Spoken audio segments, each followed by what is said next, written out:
Well, who am I to keep you down? It's only right that you should play the way you're feeling. But listen carefully to the sound of your loneliness, like a heartbeat drives you mad. In the stillness of remembering what you had.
this drug that they call love. I need to feel like I am home again. You came from above, your wings wider than a dove.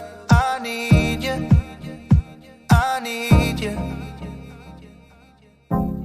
I can wait another minute, I can wait another second to be with you for an eternity. I feel like I am in a daydream.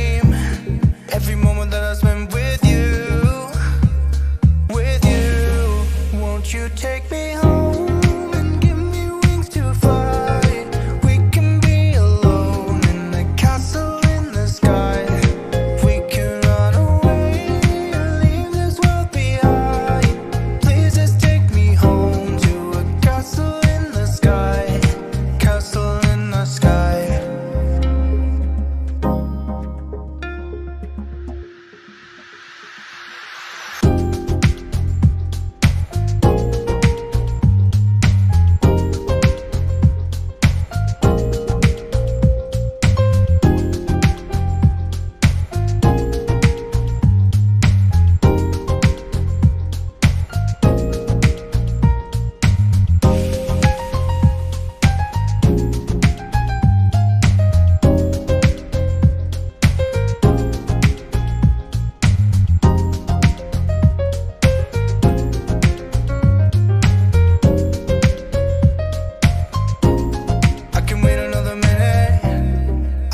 Another second to be with you for an eternity. I feel like I am in a daydream. Every moment that I spend with you, won't you take me home and give me wings to fly? We can be alone in a castle in the sky. We can run away and leave this world behind. Please just take me home to a castle in the sky, castle in the sky. Won't you take me home?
If I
keep falling apart.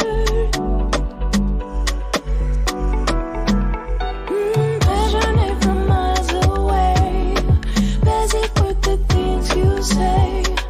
Buzzing up a mile away, I can blame you, no. Passionate with miles away, busy with the things you say. Buzzing up a mile away, I can blame you, no.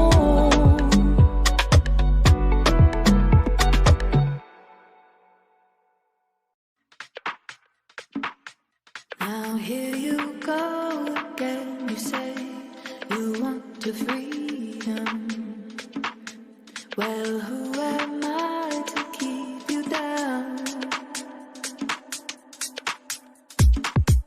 It's only right that you should play the way you feel it. But listen carefully to the sound of your loneliness, like a heartbeat drives you mad. In the stillness of remembering what you had.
can wait another minute. I can wait another second to be with you for an eternity. I feel like I am in a daydream. Every moment that I spend with you, won't you take me home?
good vibrations.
Is right in front of you.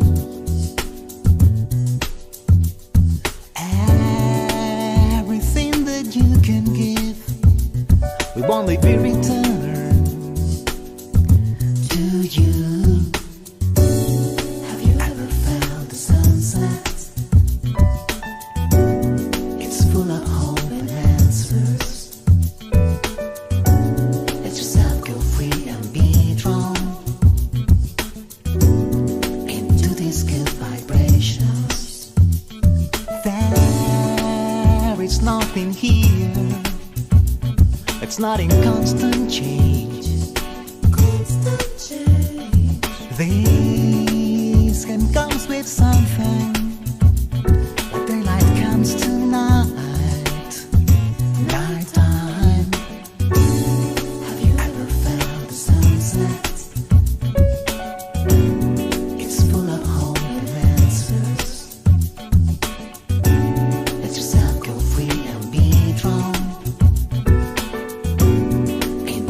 Good vibrations.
वक्रतुण्ड महाकाय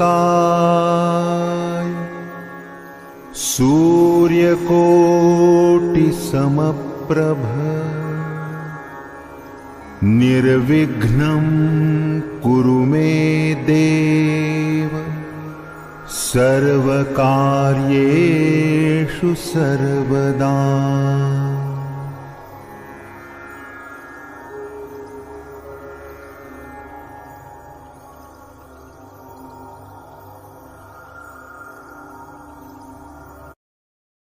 Good morning, colleagues, participants, speakers, and invited guests. A warm welcome to the virtual seminar on pandemic dynamics for the home care sector. The seminar will cover challenges, opportunities, and solutions, and the topics will be addressed by eminent speakers from our members and invited speakers.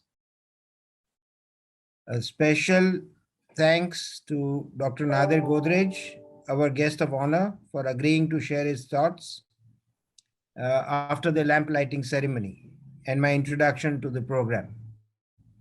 So look forward to a productive deliberation at this event, and we look forward to the next step of lighting the lamp. Thank you.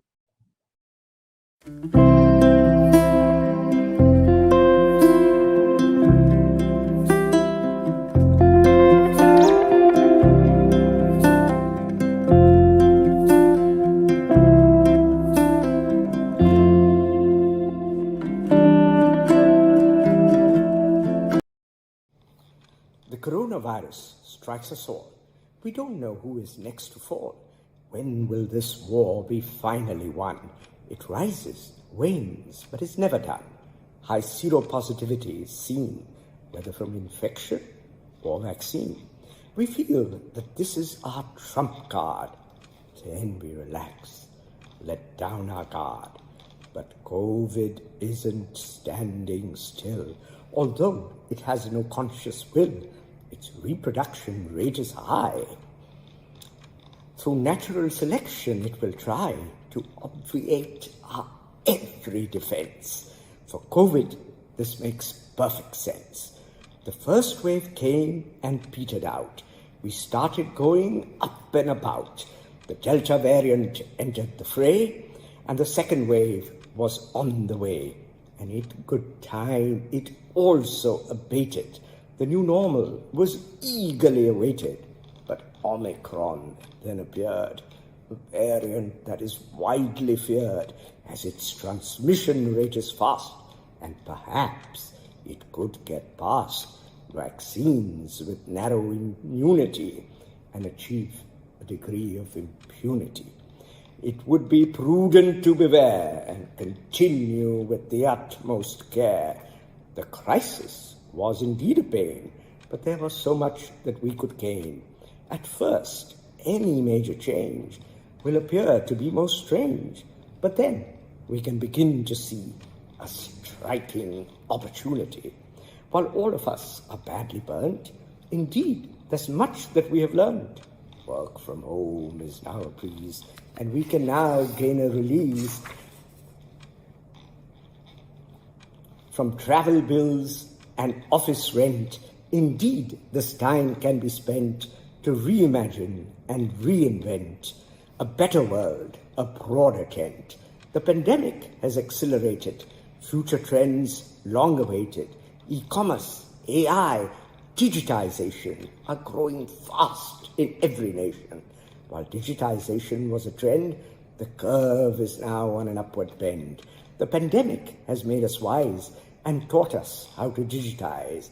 Even if the pandemic wanes, these learnings will be permanent gains. The post-pandemic world for sure will be a new normal, not as before. And these new trends can only grow. Good benefits are bound to flow. The digital world's now at our feet and surely helps us to compete.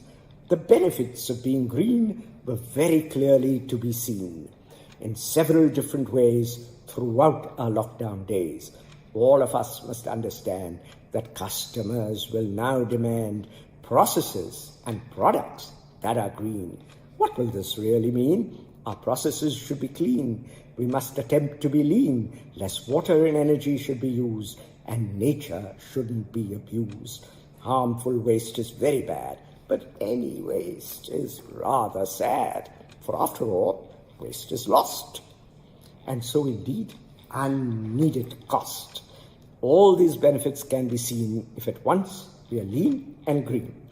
If we are brilliant, bold and brave, then simultaneously we can save both our profit as well as the planet if perspicaciously we plan it. And what we now need to see is a circular economy. With plastic waste, this is a must. Our lands and oceans will go bust unless we collectively make haste to eliminate plastic waste. Let us end all this abuse. Let us recycle or reuse. And wouldn't it be just great if liquid products we concentrate? There is a considerable alleviation of packaging and transportation. There are multiple benefits for sure. Emissions are less. Profits are more. COVID disrupted our supply chain. This indeed was a major pain. Just in time, once saved us cost. But now our sales could be lost. So in order to succeed, buffer stocks are what we need. We can't rely on a single source. We need alternatives, of course. Earlier, China dominated. But their advantage has been abated. Since they no longer rule the roost, India has received a boost. And everyone should bear in mind that if you look, you will then find an Indian source for all you need. The price may not be quite the best, but peacefully you can rest. The Indian option's always there. A little premium seems quite fair, as stockouts cost so much more, a tiny price to be safe and sure. With Corona, we understand why cleaning products are in demand. No matter what you formulate, sophorolipids can be great. These products now are in our fold. To my mind, they are pure gold. Good surfactants at a low dose with several benefits, heaven knows. Both antimicrobial and preservative, innumerable opportunities it can give for any kind of formulation, for cleaning or sterilization. In household care, there is a need. In personal care, it will succeed. Give us a call and we will show how every business can now grow. Coronavirus caught us down, but there's no reason now to frown, for we know how to stand and fight. The tunnel's long, but there is light. We've learned resilience and agility, which give us the ability to endure and to survive, and in better times we will thrive. But still, for India to succeed, good precautions we'll still need. No matter how we do our task, let's keep our distance and our mask. Let's innovate. Let's invest. The coming days will be our best. Friends, this is Ihpcia is glad to host a seminar on pandemic dynamics, challenges, opportunities, and solutions for the home care sector. My apologies for not being able to organize this as a P2P event, but we are still in the phase of pandemic dynamics with uncertainties facing us on a daily basis. The tandav of Corona, kabhi beta, kabhi delta, or ab micron, has created a dynamics and driven change beyond our expectations and projections. The seminar is divided in 2 half days and 4 sessions per day, and has also a panel discussion with our members from representing the MSME sector. It is aimed at providing insights for understanding the changing dynamics. So the first slide is on the sessions. There are 8 sessions, as I mentioned earlier, which refer to, which are broken up into the different activities or presentations that our eminent speakers will talk about. The VUCA scenario is basically talking of the volatility, the uncertainty, the complexity, and the ambiguity that we face due to the pandemic. The second topic in the second presentation, in the second session, is on mindset of sustainability in the future of businesses. This has been a most talked about subject, starting with climate change and the need to save the environment. The third session is focused on supply chain challenges with a review of the three key trends: the changing consumer demands, the opening of e-commerce channels, and the supply chain stresses. The fourth session, which will end the day today, is on raw material pricing and availability. I believe this is the most discussed subject, as industry members and the manufacturer are facing serious challenges with the volatility of raw material pricing and availability. On Sunday, we will start with a session on being Atmanirbhar. This is a topic which is close to our PM's heart, and we take this into the 5 phases of being Atmanirbhar, which include the MSME angle, the involvement of farmers, the focusing on agro inputs to increase the Atmanirbharta,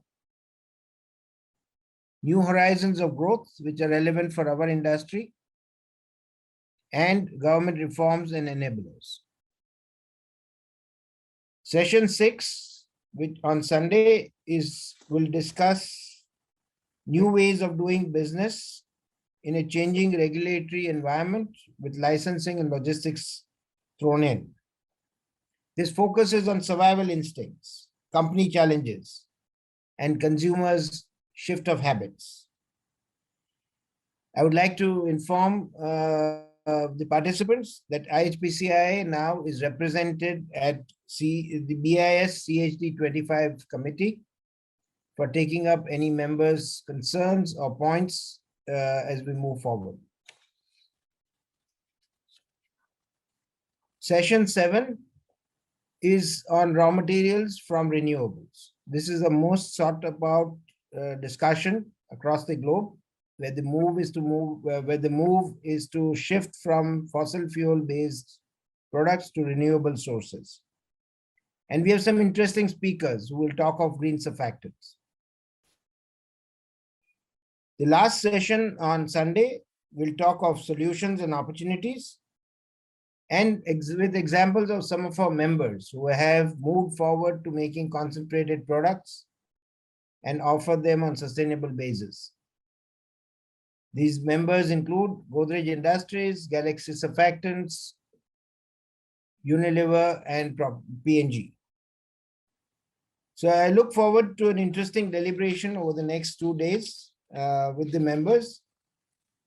We have also a couple of updates before I close this morning session and start the first seminar subject, is to talk about the AOSDC virtual conference held in Beijing last month, which was attended by us and 8 other members of the Asia Oceania Soap Detergent Committees. Proceedings of this conference are available on our website, and I would encourage anyone interested to go through our website and review that. The next point I would like to inform is also about the digital magazine that IHPCI promotes. It's called the C3 magazine.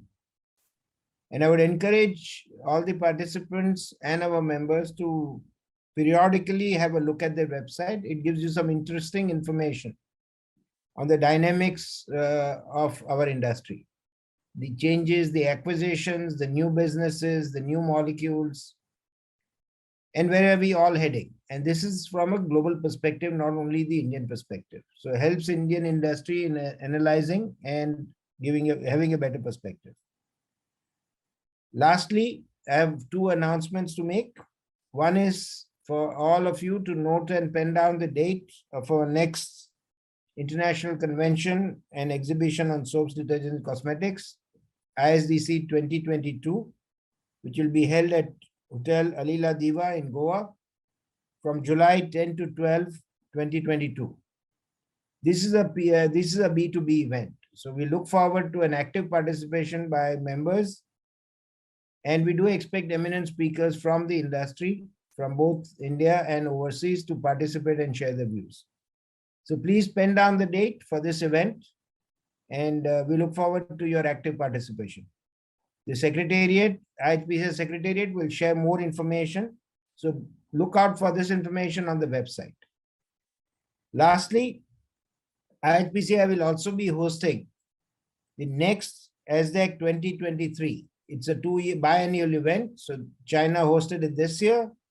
We will host it in 2023, and we are targeting to hosting it in Goa.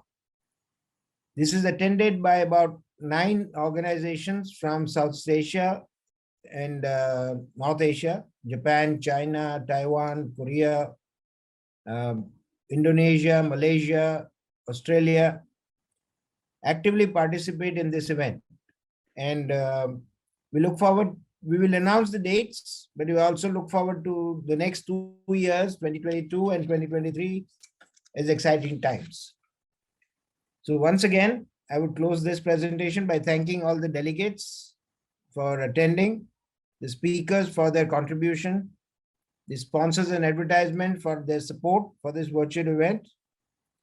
And finally, I would like to say that at the end of the 2 days deliberations, we will be coming out with a white paper for submission to the government with the findings of this seminar and our recommendations on what will make things easier as we move from the pandemic situation to an endemic situation. Thank you very much.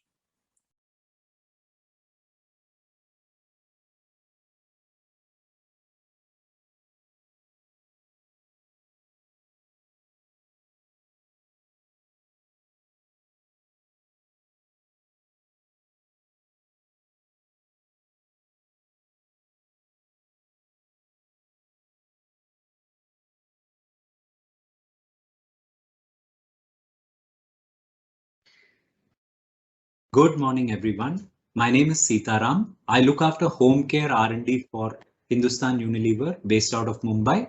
And today's topic is about VUCA scenario in the home care business and the challenges and opportunities that it presents to us. It gives me great pleasure to talk about the consumer trends and the innovations that we have come up over the past 18 months to cater to the needs of the consumers in this changing landscape. And for all of you, you may be aware what VUCA stands for: volatile, uncertain, complex, and ambiguous. And the world that has been there after COVID has been pretty much rocked by this VUCA world, in terms of how things have been going. So what we actually want to do is to talk about what has happened post March 2020 and how it has kind of led to a lot of new trends that have been emerging in the market. Currently, what you are seeing is that COVID is almost becoming, it started off in China, and then after that it spread to various parts of the world. And then the WHO declared it as a pandemic. But now, after more than a year and a half, it's almost threatening to become like an endemic disease. And therefore, what has happened is that as life and business is gradually returning to normal, the elevated hygiene practices that have set in during the period of COVID have pretty much remained, as a daily standard across the entire globe. So hygiene is one of the key trends that we kind of look at, and along with hygiene, we're also looking at some areas which are related to convenience. So what has happened is, specifically in India, is that there are certain hygiene practices that have come through as a result of COVID. So there has been a lot of increase in the e-commerce, and therefore there is a lot of home deliveries happening. So almost 46% of the people have reported that they wiped down packages, mail and food due to COVID, due to the fear of COVID getting transmitted. A lot of people are cleaning the surfaces which are frequently touched. Example, door handles, windows and stuff. Wherever the hands are falling in place, they are kind of cleaning it.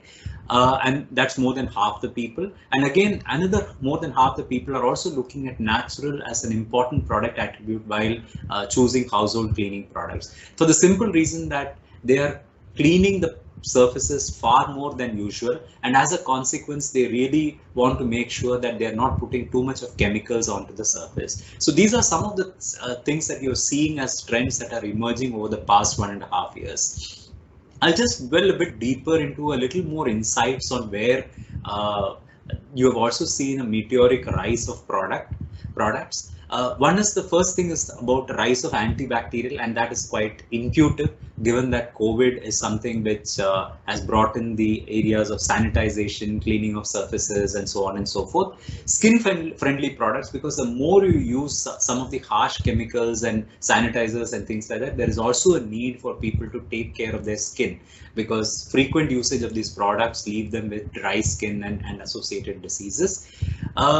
Also looking for added functionalities for convenience. So it is not about just the core functionality of cleaning or disinfection, but it is also about how do you really take care of functionalities such as say removal of malodor and so on and so forth. There's also on-the-go hygiene, which has now become a trend, and on-the-go hygiene is primarily because as the mobility increases, there is a need for people to actually feel safe when they are outside of their normal setting. So therefore, on-the-go hygiene becomes an increased need. On the laundry side and on the dishwash side, I think care for clothes, because now what is happening is we are following a very involved regime, in terms of cleaning. So people are using pre-treaters, pre-wash disinfection and so on. So therefore they need more care for their clothes. As they subject their clothes to more and more chemicals and increased frequency of washing, they're also looking at care for their clothes. Enhanced dishwash experiences, other things they're looking at. They're also looking at trustworthy brands, so brands which are known for their safety, known for their equity, in terms of brand credentials and so on. They become extremely important during these times of pandemic. There are also new hygiene formats which are emerging, like for example, sprays, sanitizers. These are things which were not in so much of use in the past, but with the pandemic, some of these formats have come into being. And also, for example, fruit and vegetable cleaner. This was a segment which was completely absent in the past. Now, because there is a lot of stuff which is being bought through e-commerce, and there's a heightened concern around the hygiene, there is always this tendency to put some products, clean it well, and then kind of take it for consumption. There's also a change in the wash load composition, and when I say wash load composition in laundry, it primarily refers to the fact that now people are wearing home clothes, smart casuals, etc., more at home. The office wear, school uniform, etc., the loads have changed, and as a consequence, the need for cleaning has also changed as a result. So what has been Unilever's response to this evolving consumer needs? I'll take a few examples from what we have done from the Unilever side to address this changing landscape of consumer needs. The first one is an example of an innovation of 3-in-1 smart shots. And the reason why I just wanted to kind of talk about this is because this actually is in the area of offering triple benefits. It gives lasting fragrance, it gives fabric care, it also gives the fundamental property of stain removal and cleaning in the wash. And the beauty of this particular format is that you just need to pick one of this smart shots and just bung it into your machines, and then just switch it on, and and then the whole product and the machine takes over your entire laundry process. And therefore this one is a great example of how convenience, lasting fragrance, which is again a very good marker of clean, and actually the core cleaning can be brought together into a single product. And this is something which can be used in a versatile manner across all types of machines, be it top load or front load. The second one, which I want to actually, these are two examples which I just wanted to talk about, which have been launched in the recent past, actually in 2020, late 2020. First one is a Vim dishwash liquid, and this one is an anti-smell liquid. Yeah, so this, we already had an anti-smell bar in our portfolio. So what we actually did was to bring a liquid version of it, because as the consumers are cooking more food in their kitchens, during the period of lockdown, and because people are not going out and eating as much, there is a need for people to take care of the malodor from the utensils that can emanate out of cooking highly odor causing food. So this is something which was launched, and it's really a good innovation at the right time. The second one is a Vim antibac liquid, and again here we launched both the bar and the liquid during the time of COVID. And here it is about helping us to keep the utensils hygienic and safe. And therefore, this particular product, again, very intuitively designed using neem extract, and also having actives which are responsible for taking care of harmful bacterial germs.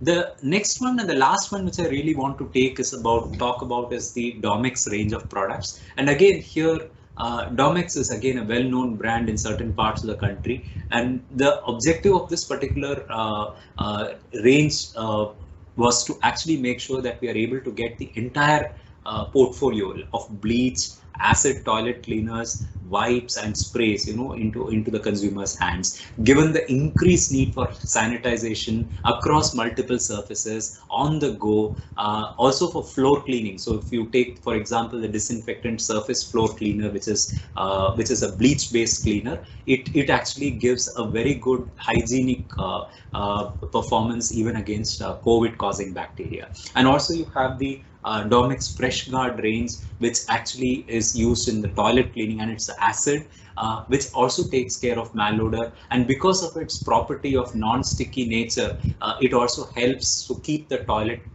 bowl in a clean manner for a longer period of time. So these were some of the innovations that we brought through as in the category of home care from Hindustan Unilever.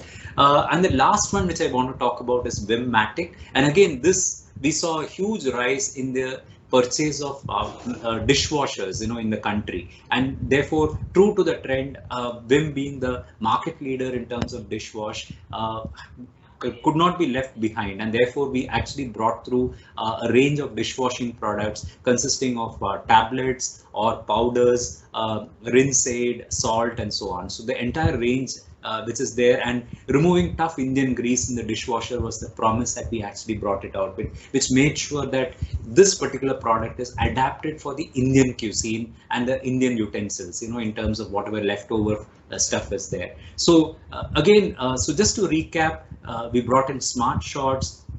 We brought in dishwashing liquid, two variants. One is anti-malodor and anti-bac. Then we brought in the entire range of Domex and activated it really well. And the last one which we spoke about is Vimmatic. And again, this is something which has been launched in this country. So with this, I really want to thank the organizers for giving me an opportunity to present in this forum. And I hope that you benefited from listening to the consumer trends and the possible innovations that can be brought in line with those trends for our consumers. Thank you very much.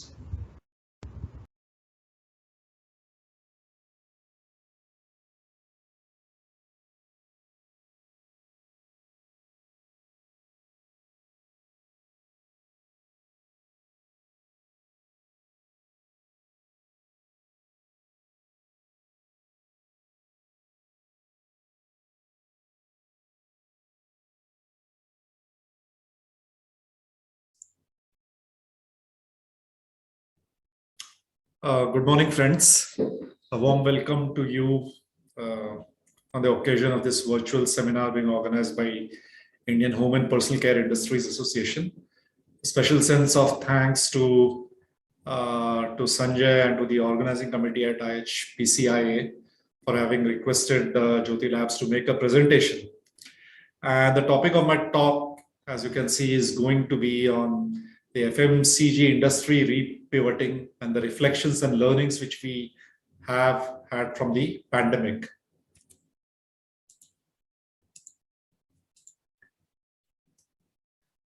The brief outline of the talk is as follows. Talk a bit about the FMCG market in India, its background and evolution, and then a bit about COVID-19 and the global impact it had on the consumer sentiment, as well as the macroscopic impact which it had. This actually, while it led to a major shift in consumer behavior, I will also touch upon how did the industry reconfigure basis the consumer change in behavior, and how did FMCG basically repivot itself. Finally, talk about the mixed impact of COVID-19 on the economy and the transformative opportunities which it presents for us. Now, about the FMCG market in India, as you know, this is a growing market and the fourth largest sector in the economy. By 2025, the FMCG market is supposed to reach revenue earning potential of around $220 billion. So it's a growth story in India as well as in other parts of the world, but much more in India because it's growing very rapidly, with the urban segment contributing 55% of the revenue share. Right. When you look at India, I think we are really in an advantageous position as far as FMCG is concerned, fueled by four factors. First is the growing demand for the sector FMCG. If I make a specific mention of the processed food market, this is likely to go up from currently to $63 billion, about $470 billion in 25. Significant proportion of investments being made both by local players as well as by outside firms. The policy support which the government has provided, notably in terms of 100% foreign equity in single brand retail and 51% in multi-brand retail, as well as the cabinet approval of a production-linked incentive scheme actually to fuel the economy as well as also boost exports, is notable. This is really attractive, and in terms of the growth in terms of rising disposable incomes within rural India, as well as a growing e-commerce segment, which is fueled by rising internet penetration, is also noteworthy. So as I mentioned before, the FMCG market reached $110 billion, but the growth which is portended till 2020 is around $220 billion. One of the most significant things, if you look at within the categorization of FMCG, is 50% of the overall FMCG market is constituted by home and personal care segment, followed by 31% in healthcare, and the remainder 19% in foods and beverages. What is very important to note here is this rise in demand is going to be strongly fueled by the rise in penetration of internet. It is projected that we will have at least 1 billion users of internet in India by 2025. This, coupled to the availability of e-commerce channels, is going to significantly fuel demand within the country. Now, regarding the revenue potential, I also mentioned that if you look into the salience, the urban still dominates with about a 55% contribution by the urban, while 45% is by the rural. But what is very important here is that the increased internet penetration and rising digital maturity.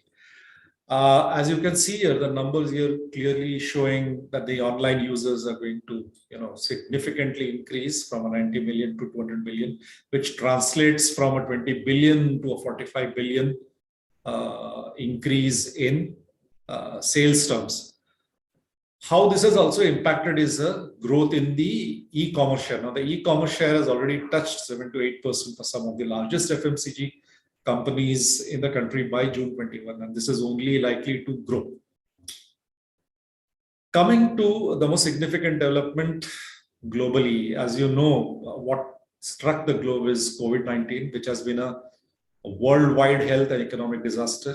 It has had disastrous consequences not only for the economy overall for the human population. It has actually reconfigured our lives. It has reconfigured our behavior, resulting in lasting structural changes to the consumer goods industry. And as a consequence of that, I think the entire FMCG industry has had a significant repivot, which I'm going to briefly touch upon and provide a perspective. In terms of the recession, I think perhaps this is the worst recession, only next to the Great Depression.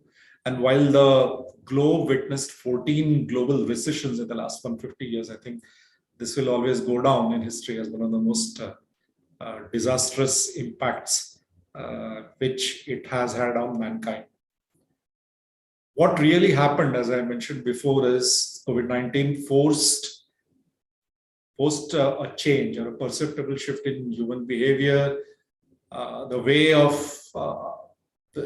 way human beings look into life and life process, as well as the impact it has had on the FMCG industry because of the impact of the pandemic, as well as how the consumer reacted to it.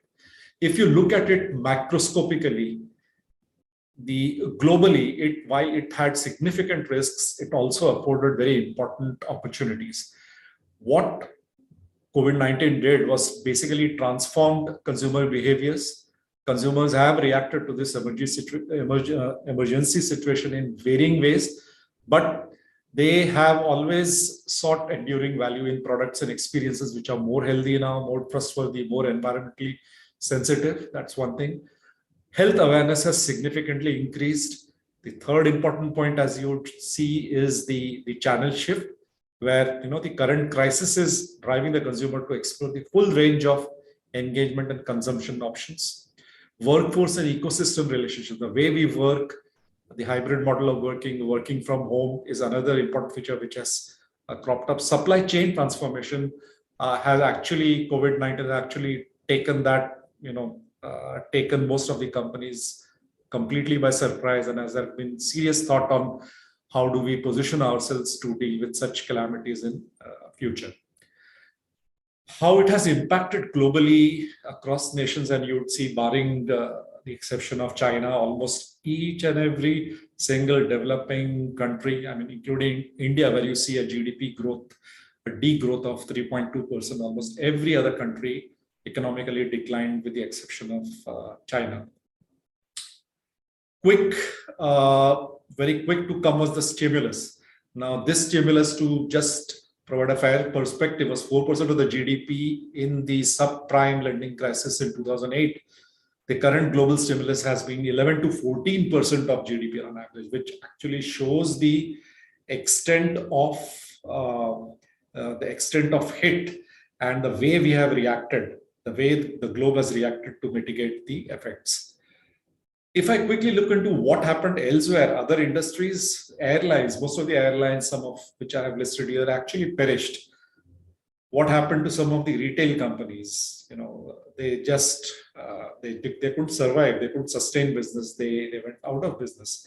And some of the reasons here, if we were to look, is basically the high debt physical business model of such industries, low margins and high cost structure. But fundamentally, the inflexibility to pivot in times of such challenges and calamities was one of the main reasons why such industries couldn't survive. Now, what really happened to the consumer product companies? So, if we look into the snapshot within India, and without naming the companies, you will find that what happened in the initial phase of lockdown, the factories got shut. There was no labor force. Most of them had migrated to villages. Distributors didn't have permissions to operate. The daily sales and factory output significantly declined. So these were some of the initial challenges which FMCG companies within our country experienced.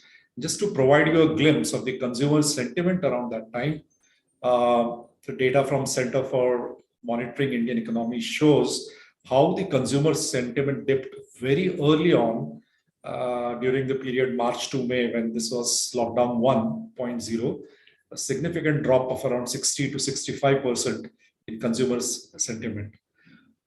The economic outlook, as it turned out we witnessed a significant slowdown. There was large corporate debt. It was understood that the recovery could be swift once the pandemic is over, but the lack of liquidity in the system could trigger larger and longer lasting shocks. There were various policies which were announced by Reserve Bank to mitigate these effects. Various monetary policies during both the phases of lockdown. Some of them include, a reduction in CRR to mitigate the effects of this graph on the right actually shows the decline in real GDP growth, the decline in employment, and how also the rise in inflation, which we hope will sort of plateau down right now. There is also a report that the economic outlook for the country in the next couple of years will be now upwards of say 7 to 7.5%, but that remains to be seen. So fundamentally, when we look into COVID-19 and its impact, what did people say? In the initial phase, at least people lost jobs. They were expecting salary cut, 40% expected to spend less.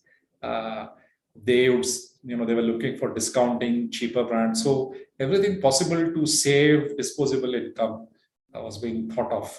And what really increased in such times was an increase in digital payments, which we saw.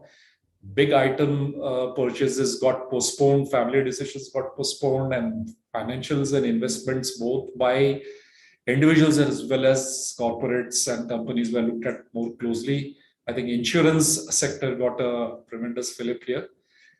People also thought about developing, self-development and new skills. If you look into the overall situation within the country, the India sector situation, and if you look at it in terms of which are the industries which actually got hit, and if you were to plot on a 2x2 grid, you will find that FMCG, being the fourth largest player in the industry, has had a relatively quick recovery, but there are some industries which are suffering from a high impact due to COVID and are showing very slow recovery.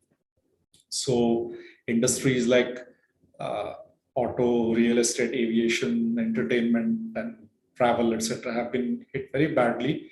Well, on the other hand, FMCG, health, wellness, sanitation have been relatively well insulated, though there has been a reconfiguration there within those businesses. So if you look at an overall industry impact and plot how has COVID-19 impacted in the Indian FMCG industry, there are few sectors: beauty and personal care, non-alcoholic drinks, home care, packaged foods, which have really got a shot in the arm.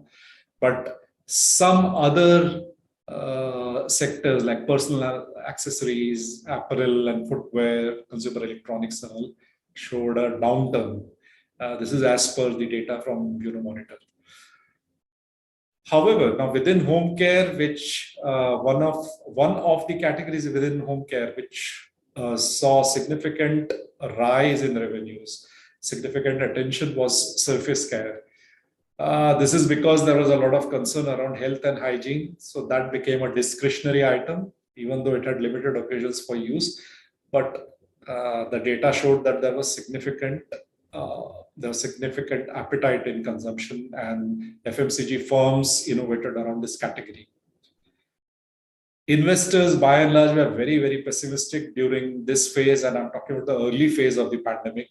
Most of the sectors, barring healthcare and consumer staples and energy, were not looked upon favorably. Consumers, the Sensex, the financial services, all other sectors actually, the market capitalization came down significantly.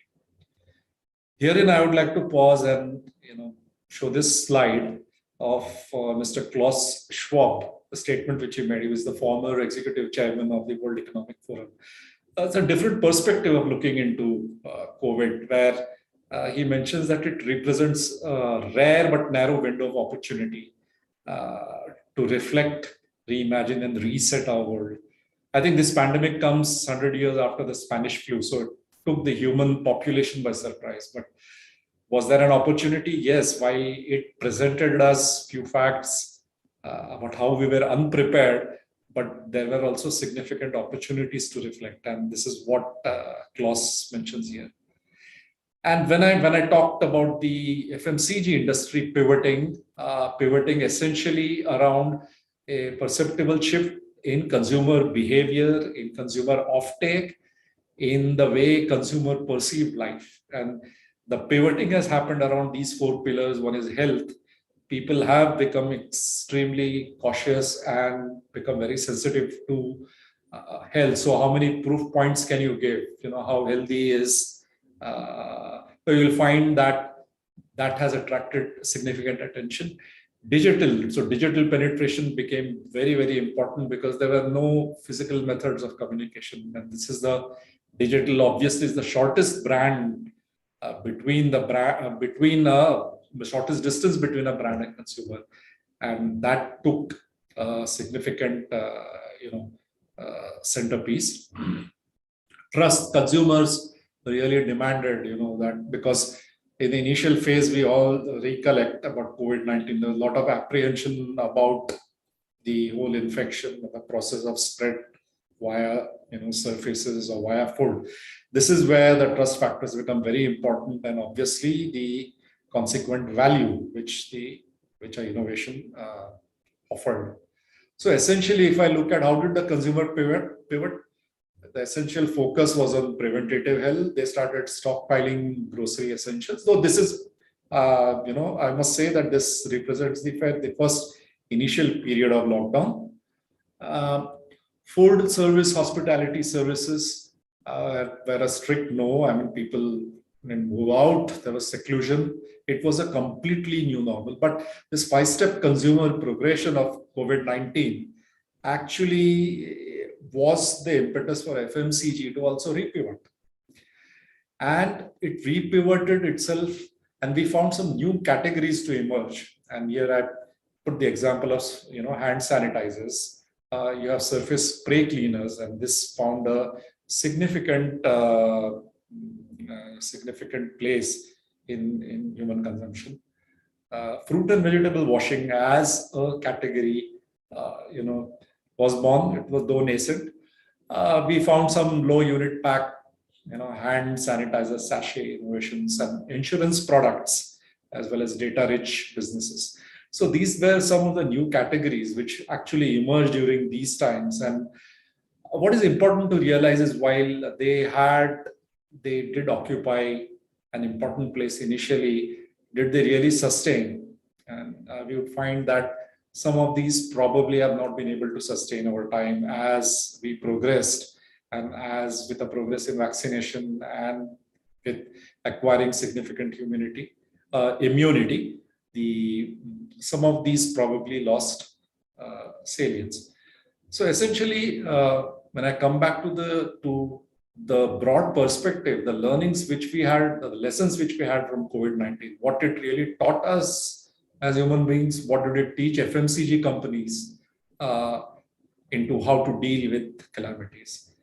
First thing is it taught us is the global economic order is truly fragile. All that it needs is a small virus to spread, to have an infection of the magnitude of COVID-19, and it could ruin economic order within no time. That we are really underprepared to deal with such health calamities, and future calamities was also exposed. Mobility and hybrid methods of working got seriously evaluated by corporations, and I think a mixed model has now come out, and which is being evaluated even in the long term. It also taught us that regardless of class and economic status, the pandemic has been ruthless. I mean, we all know the amount of the impact which it had on the country, affecting almost 3.7 crores of population with around 470,000 calamities. But what really came out is the importance of immunity, good health and hygiene, which consumers and FMCG consumers are now attached to their lives. Within FMCG, the dynamics, That category, the FMCG category, which is a growing category and which had some impact initially, was, as I mentioned to you in the 2x2 grid, has been relatively well insulated, and the impact has been by and large muted. But there has been a reconfiguration of consumption within home personal care, household care, and the foods and beverages categories. The FMCG innovations we find have addressed health and hygiene, not only in processed foods or in health supplements, but also in home and personal care and home and household care. And we believe that it shall increasingly do so. Some new categories of products have emerged, some of which probably have lost a bit of steam because we have reached a bit of a stabilization in terms of cooling off of the pandemic. Supply chain and manufacturing was faced with tremendous challenges in terms of procurement, in terms of the challenges faced, challenges faced in acquiring items, and they got completely disrupted and completely rewired.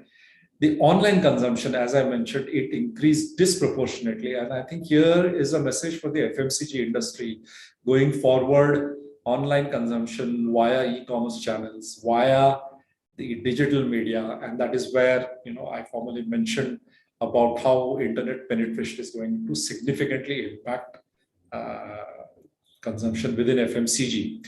Going forward, even if the pandemic effect has to wane, we still think that this will be a very important feature in future FMCG, in the future FMCG scenario.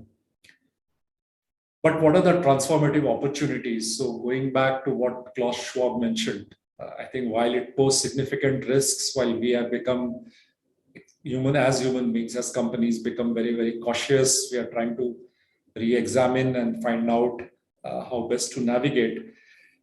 I think there have been opportunities, and the opportunities here are, as I told you, there is a heightened innovation centered around hygiene and functional foods with immunity and health benefits. We clearly see an increasing shift towards digitization and digital communication and marketing, with a rise in internet penetration, and now with 5G and 6G mobile telephony will drive e-commerce and online purchase, will have a significant impact on FMCG, and I'm sure FMCG firms will pay a lot of attention to this aspect. There will be an increased focus on sustainability given all action around climate change and SDG. But we also believe that use of naturals and also associated health benefits in FMCG via germ kill, antibacterial, antiviral claims will become increasingly important. So the use of naturals and probably going back to our roots might gain traction, like Ayurveda. The household care innovations might demand antibacterial technologies increasingly. As I mentioned, the use of hand sanitizers and surface disinfectants might become less relevant, but will still be there. Brands will increasingly partner with e-commerce channels as it becomes an important category for future growth of the category of FMCG. Finally, to conclude, I must thank again the organizing committee of Indian Home and Personal Care Industries Association. I wish to thank Ms. M.R. Jyoti, Managing Director, Jyoti Labs, and S. Shivkumar, India Brand Equity Foundation, Accenture, Euromonitor, and various other companies from whose market research reports I have generously borrowed. Thank you all for your attention. Thanks.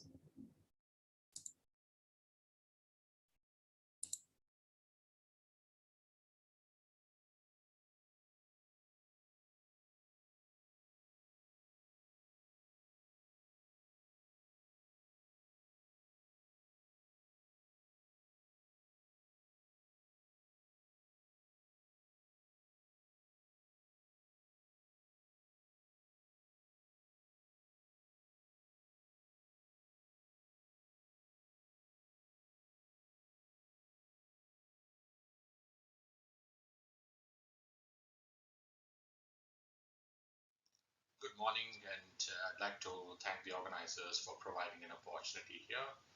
Well, my topic for today is sustainability, a focal area in business risk management across home care segment. And over the next 15 minutes, let me try to make an attempt to bring out the essence. We are living in a VUCA world, and with each passing year, we are experiencing disruptions led by climate changes, policies, and socioeconomic changes. While there is certainly a huge uptick in the frequency at which these disruptions or the black swan events are happening, the duration of these events are also increasing too, and it is reflected in the numbers, which I'll soon connect in the next slide. We are currently experiencing the disruptions in demand supply across all segments, and home care is no exception. And this is across all the value chains, and this is serious, and there is a lot of risk that is building across in the value chains and the systems, and there is a huge need and demand for organizations to tackle this. And these changes have big impacts, and and also bring in a lot of uncertainties and introduces newer business risks. And these business risks need to be tackled, and management attention gets diverted. Now let's talk specific about a few risk areas. Now, climatic disruptions. And there are several examples on the left side of the slide wherein the weather has taken a toll on the demand and supply imbalance. And according to the FAO report, natural disasters occurring 3 times more than before in the last 50 years. India is not an exception to this trend. And according to the Council of Energy, Environment and Water report, the CEEW report, India has witnessed 250 extreme climate events. That's drought, floods, cyclones, and compounding events like floods and cyclones between 1970 and 2005. And it has recorded 310 extreme weather events after 2005. And these recently also released figures have found that there is a shift in the pattern of extreme climate events, such as flood-prone areas becoming drought-prone and drought-prone areas becoming flood-prone, and in over 40% of the districts. And all of these point out to one thing, that the game forward is very different from the past. So why is it critical to understand the risks? And today, supply chains are so complex and highly interdependent. An impact in one region has an implication on the supply situation across the globe. And the last few incidents, be it a chip shortage affecting the automobile industry, or specialty chemical industries getting affected and highly dependent on China, and the implications of the Chinese shutdown have shown enough proof that it is an interconnected world. The second one is the regulatory pressures. And the pressure is mounting from the governments across the world to hold companies accountable for sustainably operating.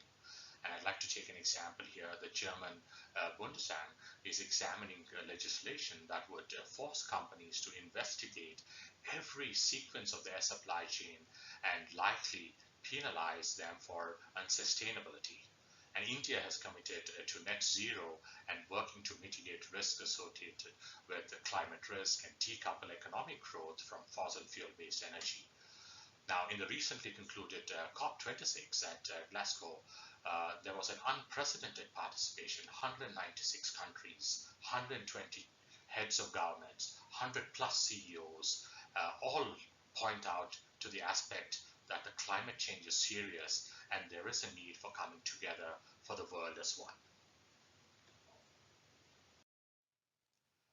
Now, the impact of these climate changes are summarized in this slide. And if you look at all the numbers out there, how does all of these sort of play up, and how is this getting manifested in terms of considerations for growth, organizations change priorities, how do you secure investments, and all of those. It's a very interesting aspect. And when we look at some numbers, it points out that the change has begun. Now, 45% of Indians would like to see more brands implementing sustainable practices. That's nearly half of the population out there. 53% of the consumers have switched to lesser known brands because they were sustainable. It also points out that people are going that extra mile to make sure that they get what they need. And as long as brands are offering what they need, they are sort of being picked up. Now, the cost of this is fairly large. It's also stated that 6% is the missed revenue opportunity for organizations if they do not focus on the sustainability practices. Now, in terms of disruptions and in terms of raw material volatility, we've also seen that there is a 20 to 60% increase in price of critical raw material in this year against 2020, and this is leading to a tremendous pressure on the bottom line. And on another note, we're also seeing a very, very interesting data point that the India ESG funds, the asset value that is going into this is actually increasing tremendously. And this is the same phenomenon in the rest of the world out there. A lot of money is flowing into this segment. ESG is suddenly becoming a very, very important component for corporate India. Now, when we try to look at all of these things, it just means to show that integrating sustainability into the business processes is inevitable, because if we do not integrate this, the cost and the price is extremely high.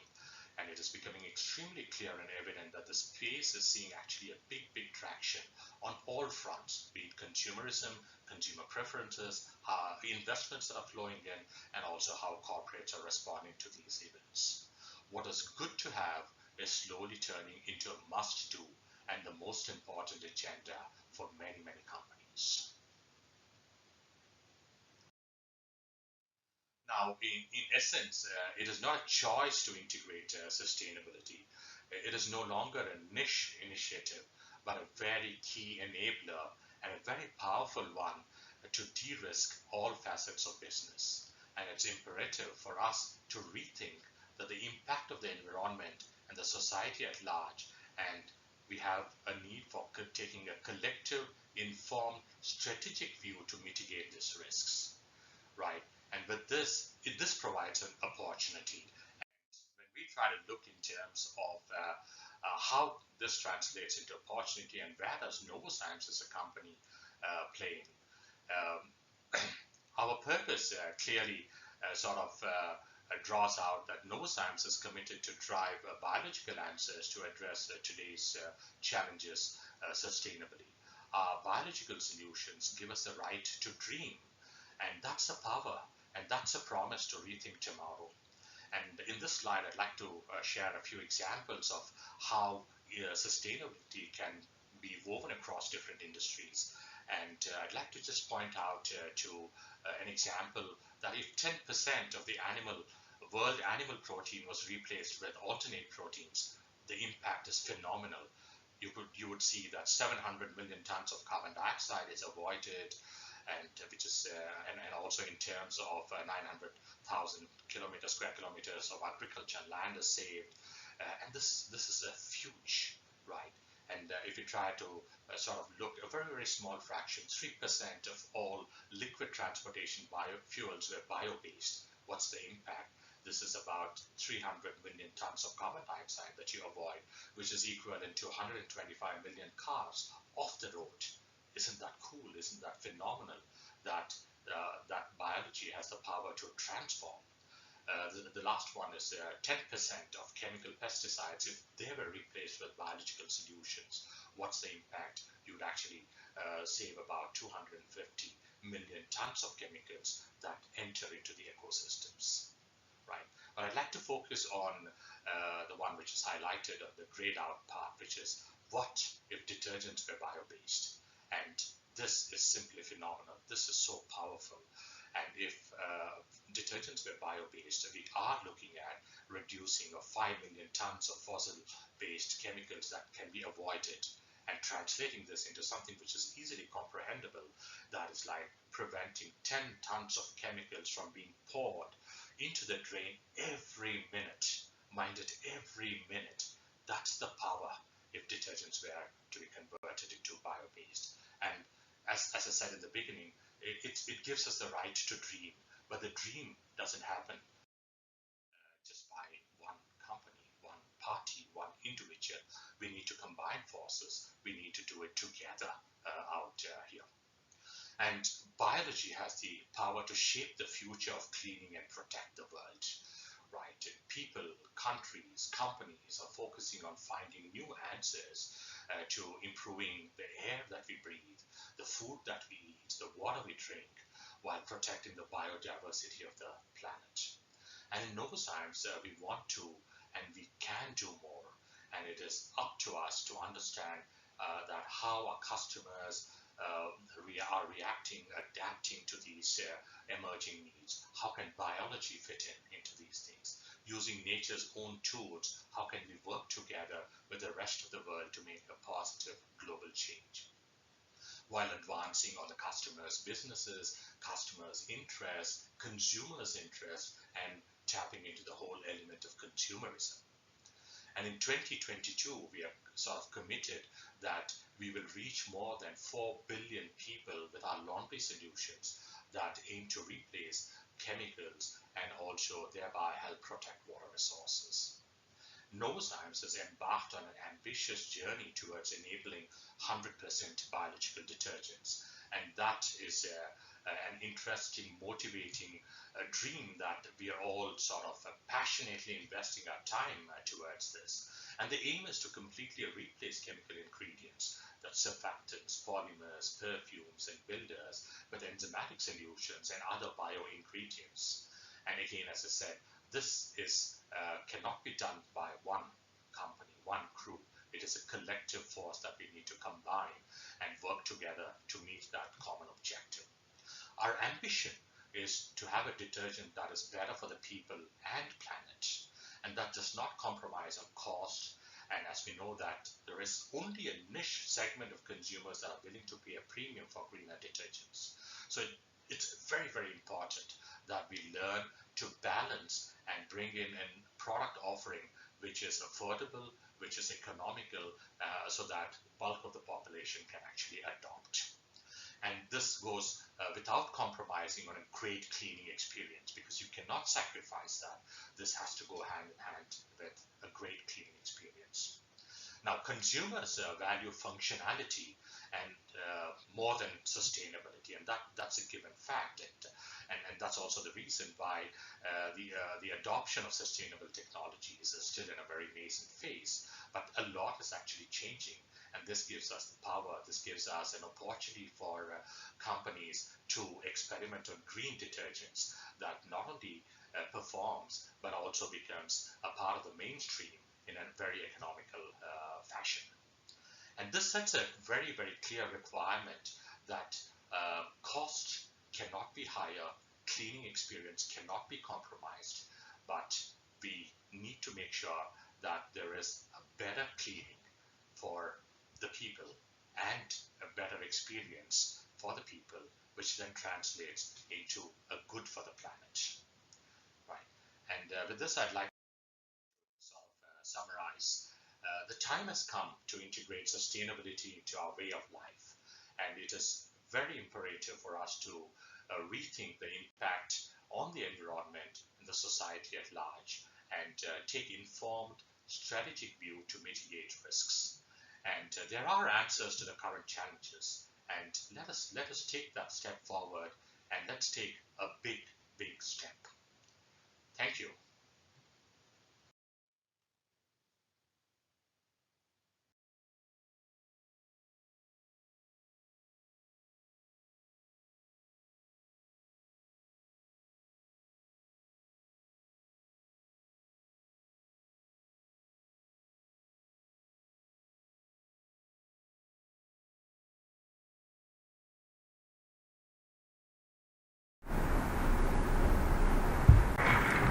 Hi to all. It is indeed a pleasure talking to you all through this conference.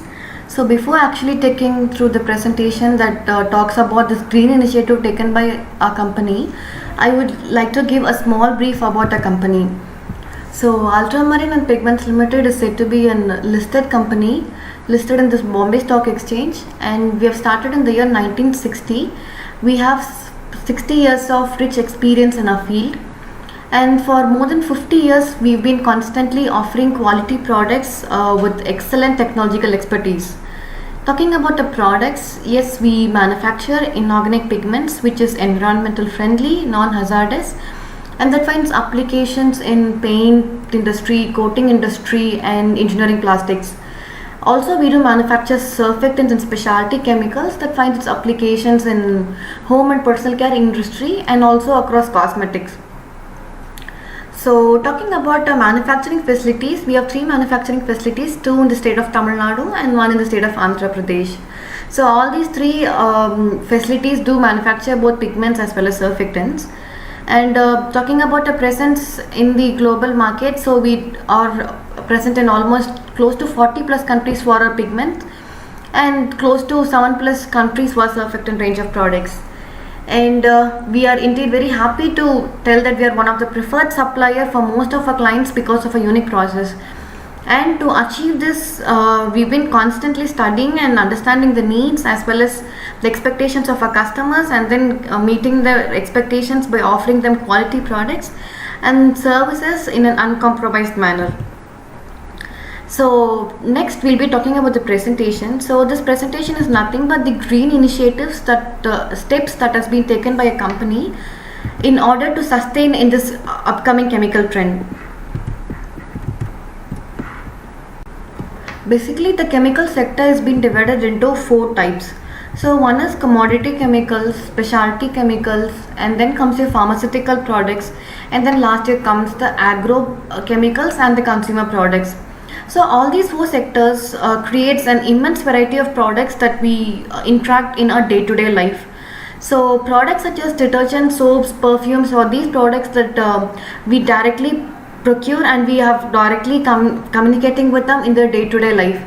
Whereas on the other hand, we find some products which are being used as an intermediates to support the development of other products such as food, plastic, and pharmaceutical products. So these days, consumers as well as customers are having a great attention towards and great awareness towards the sustainable chemistry. So even the consumers are very aware that sustainability is one key factor that we must be dwelling on. So keeping this sustainability in our mind, so companies are making sure that all the products, including their existing products as well as the new products, are manufactured in such a way that they are toxic free, non-hazardous, and they don't pollute or deplete the environment. To be in a nutshell, they want products that are very safe and environmental friendly. So we have initiated a few green energy initiatives in order to become sustainable. So these practices will make ultramarine a really environmental friendly practice place. So out of 3 initiatives, the first initiative that has been taken by the company is greener fuel, which is nothing but a biofuel. Second is zero gas discharge. Third is the utilization of the natural resources effectively. Ultramarine Pigments Limited, we have aimed to be self-satisfied, which means self-sufficient by using the available energy that we consume it from solar power and as well as that we consume it from our wind power. So currently we are utilizing both the renewable energies, and this stands at 70%. But our ultimate aim is like, in order to have all the consumption of this renewable energy, we need to completely use this both renewable energy, and then we wanted to stand it around 92% of its power requirement dependency by 2025. So we are in the verge of getting to the level of 92%, and we are working towards it by using both solar energy as well as wind energy.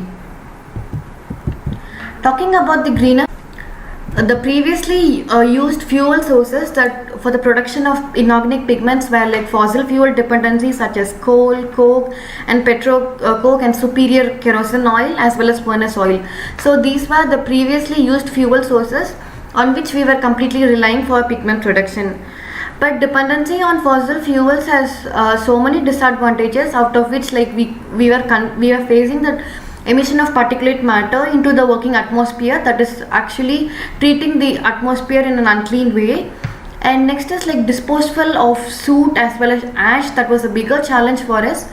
And then contamination of soil if spillages are there during the handling. And the most important thing is it's due to the presence of higher sulfur in these fuels, the emission of sulfur dioxide cannot be avoided. So that was very much big constraint. Nitrogen dioxide and carbon dioxide emissions were also higher. And finally, the cost of production were also on the higher side. So on the whole, using of these coal, coke and petrocoke or whatever it might be has resulted in so many disadvantages, not only for the company but also the surrounding atmosphere.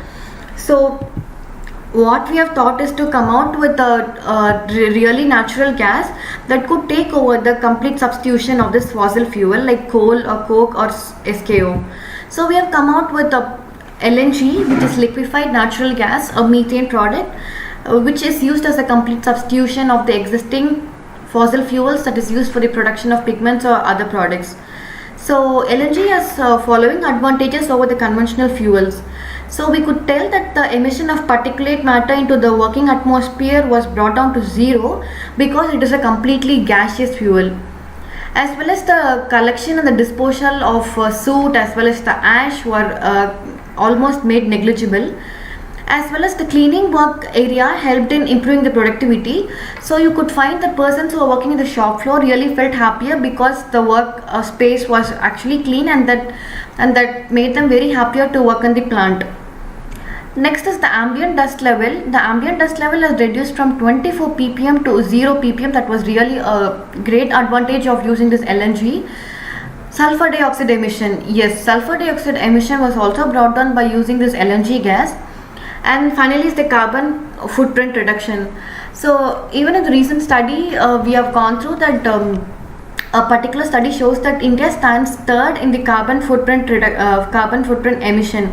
So we have to be really careful in about this carbon footprint reduction. So only if all the chemical companies, not only all the chemical companies, all the companies put together in India, they take a drastic step in reducing this carbon footprint emission by at least 2 metric ton in a year. So before 2050, if we are concentrating on reducing this carbon dioxide by at least 2 metric ton a year, then definitely we could reduce the global rise in temperature by at least 2%. So this is not just a vision of a country, this is also a vision of ultramarine to also reduce the carbon footprint emission, and we are closely working towards it. So next is the prices of coal versus natural gas. The chart is shown in the presentation.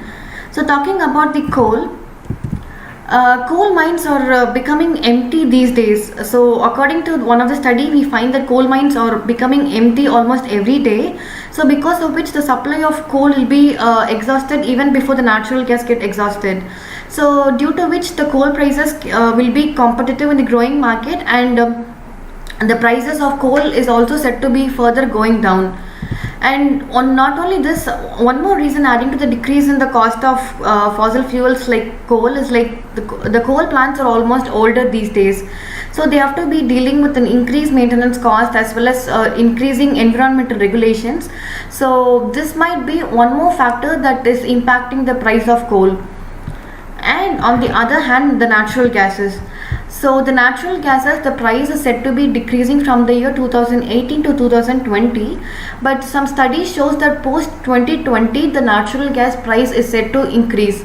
So the reason behind why the demand has fallen last year and now why the demand for natural gas is increasing is it's because the whole economy is lived into COVID induced lockdowns from 19 to 20.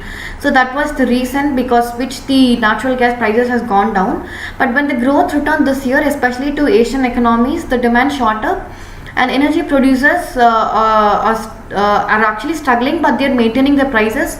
So the demand for the product is very high, and therefore the prices is also set to shoot up for the natural gas. And next, talking about zero discharge challenge. Yes, we have taken a challenge of zero discharge in the year of 2020. So as a part of this initiative, we innovated all our manufacturing process using unique methodologies, and we are really happy that we have achieved this challenge. And third factor is utilization of natural resources. So there are three ways by which we have effectively used our natural resources, and the first solar concentrator. So we have installed 1.8 million kilocalorie per day capacity of a solar concentrator that actually heats the thermic fluid oil and converts that energy into solar energy. So by using this method of converting into solar energy, we found that was a significant reduction in the carbon dioxide emission of close to 330 tons from year 2016 to 2020.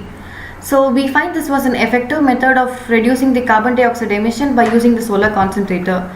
And next comes the windmill. So Ultramarine is actually 8 wind turbine generator with a capacity of 4.3 megawatt that generates the wind power and that converts into wind energy. And the adjacent chart that is shown in the presentation shows the carbon dioxide emission in the bar graph and the power generated in the line chart. So from 16 to 20 we could see that we have reduced the carbon dioxide reduction that is in accordance with the power generated. So now in past 1920 we have reduced 300 metric tons of carbon dioxide in accordance with the power generated in the last year. And apart from windmill, yes, we have also installed rooftop solar panel. This is one such brilliant innovative that has been accepted and by almost all the companies like Ultramarine does. So we have also installed some rooftop solar panels with a capacity of 192 kilowatt to generate electricity from solar energy. So the same way, the adjacent chart shows the carbon dioxide reduction in the bar graph, and almost you could see the carbon dioxide reduction is in accordance with the power generated by using the rooftop solar plant. So by these three effective methods, one is solar concentrator, one is windmill, and one is rooftop solar panel, we make sure that we are contributing to the reduction of the carbon dioxide emission and making our product processing innovative by accepting environmental friendly practices. So talking about the summary of this, the current keyword that actually a chemical industry requires is sustainability. So you have to be sustainable enough, you have to think down very deeply and take into consideration all the sustainable practices being equipped across all the industries including chemical industries. So we find even the industries that has been traditional for decades are also slowly accepting and moving towards the shift. So Ultramarine Pigments Limited have already taken this first step towards a greener future, and yes, we strive to achieve some 92% of its power requirement dependency using renewable energy by 2025. So I thank you for giving me this opportunity in elaborating about the green initiatives taken by Ultramarine Pigments Limited. So thank you, and we look forward to see you soon.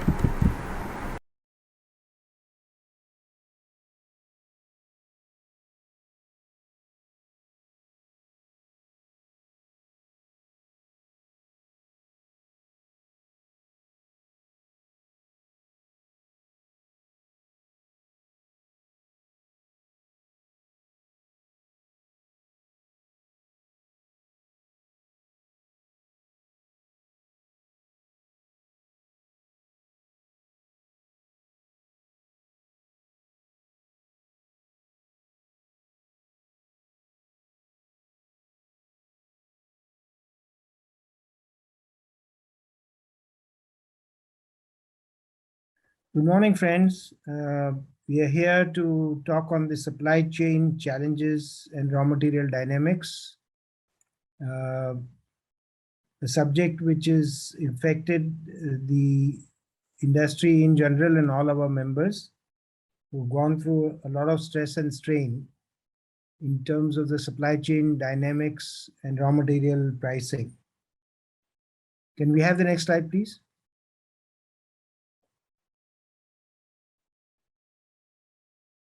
Here I intend talking of COVID-19 creating a supply chain disruption.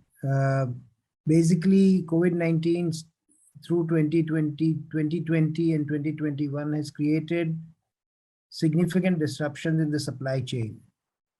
It started with shortage of manpower, then raw materials, and 21 has seen a significant challenge in the spike in raw material pricing, along with serious challenges on supply chain logistics.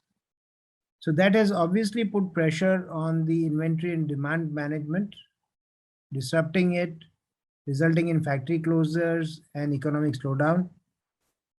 It has also resulted in coronavirus-related transportation restrictions, resulting in global supply chain disruptions. Travel has obviously been affected, but industry in general, which is dependent on local supply chains, have managed better than those who have been dependent on imports for their inputs. Demands have been fluctuating, but by and large, through 2020 and 2021, the demands have been buoyant and good. And as I mentioned in the last virtual seminar in 2020, though all does not look rosy, the demand overall has been good for our products. There has been supply shortages of products, not across the country, but in pockets, and that is because of supply chain disruptions. Can we have the next slide, please? So there are 5 supply chain priorities for immediate action in 2021, and we are at the end of 2021, so I would think this would be also relevant for 2022. The first one is put people first.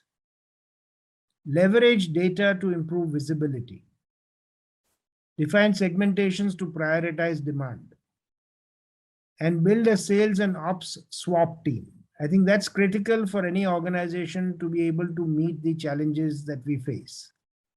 And evaluate different supply chain scenarios. As we would go through the presentation, you will see the swings between the fossil fuel driven supply chains and the options for using inputs from renewables. Next slide, please. There are 3 key actions for supply chain planning from now on.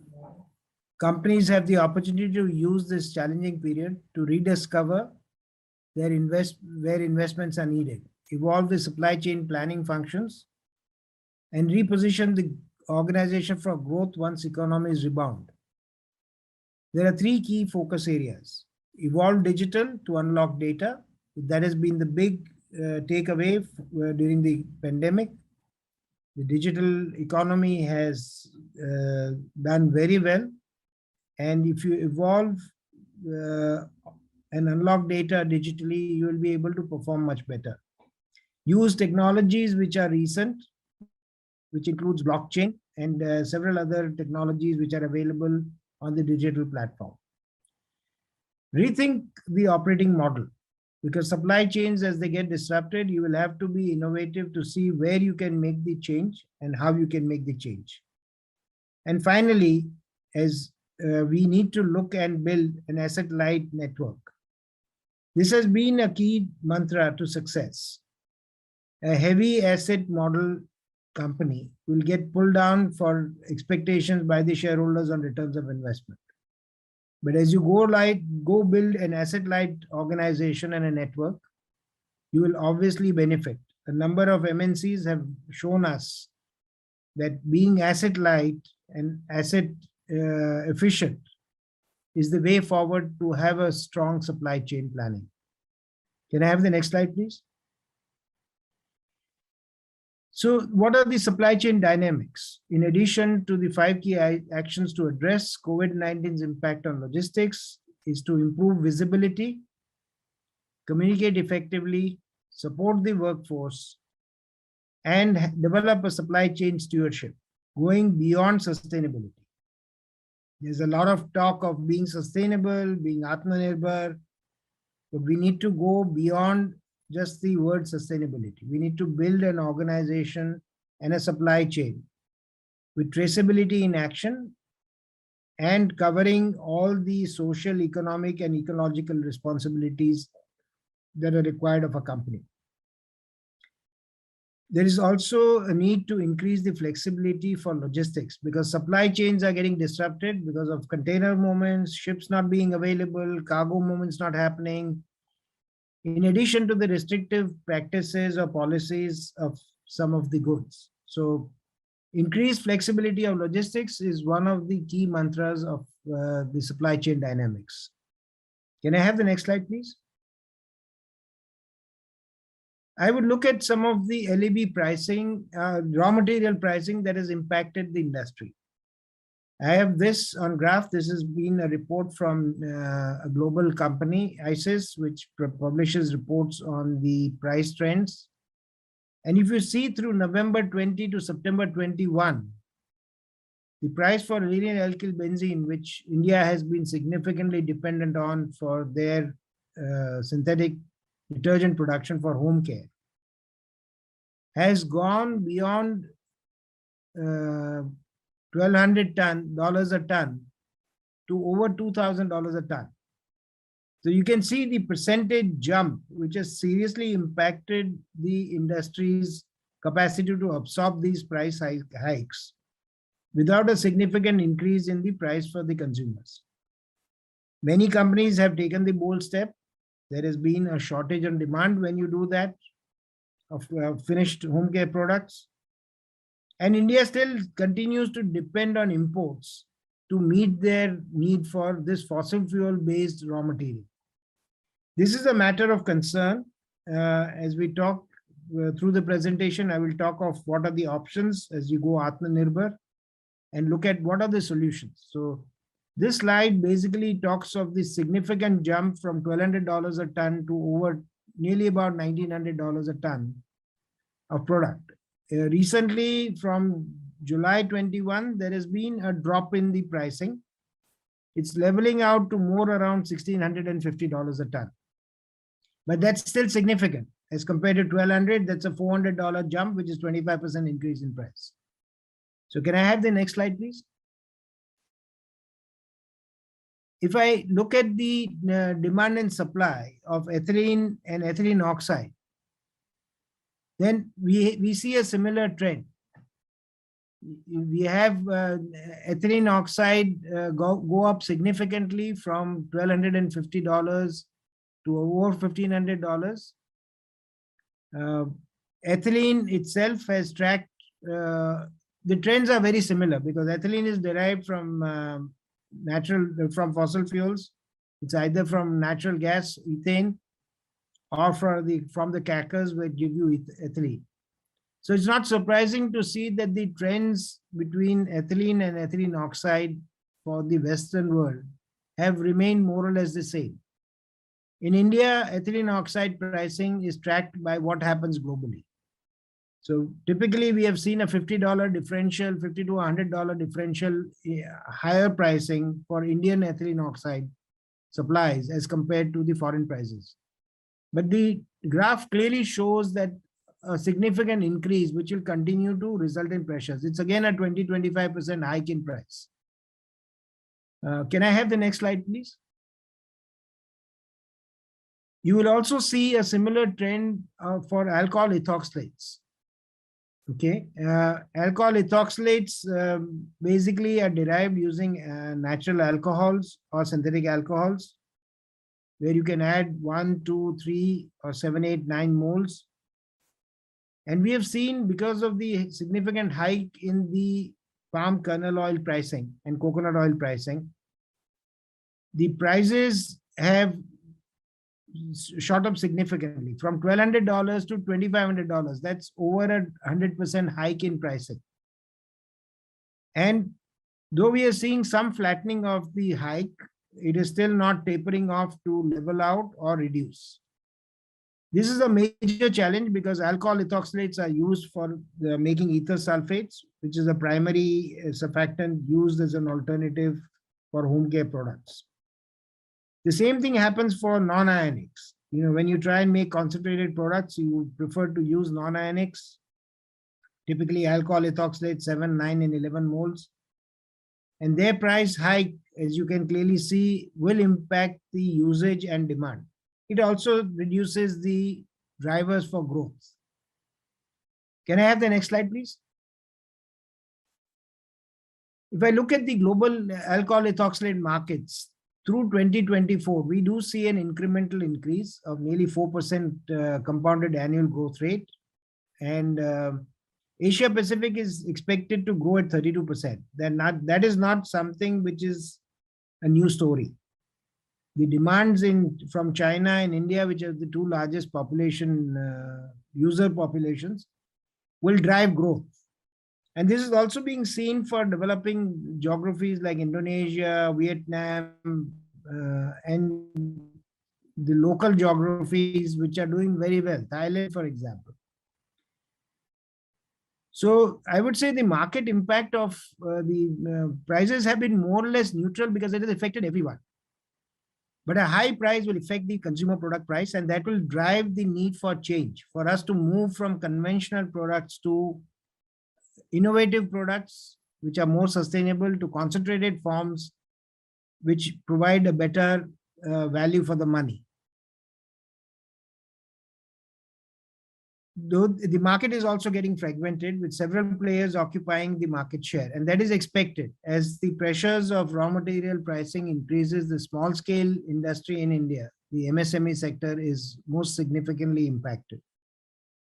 Larger organizations have the resilience and have the ability to manage change. But for small scale, without being innovative, it's going to be a serious challenge of survival, and the market will get more fragmented in the years to come. Can I have the next slide, please?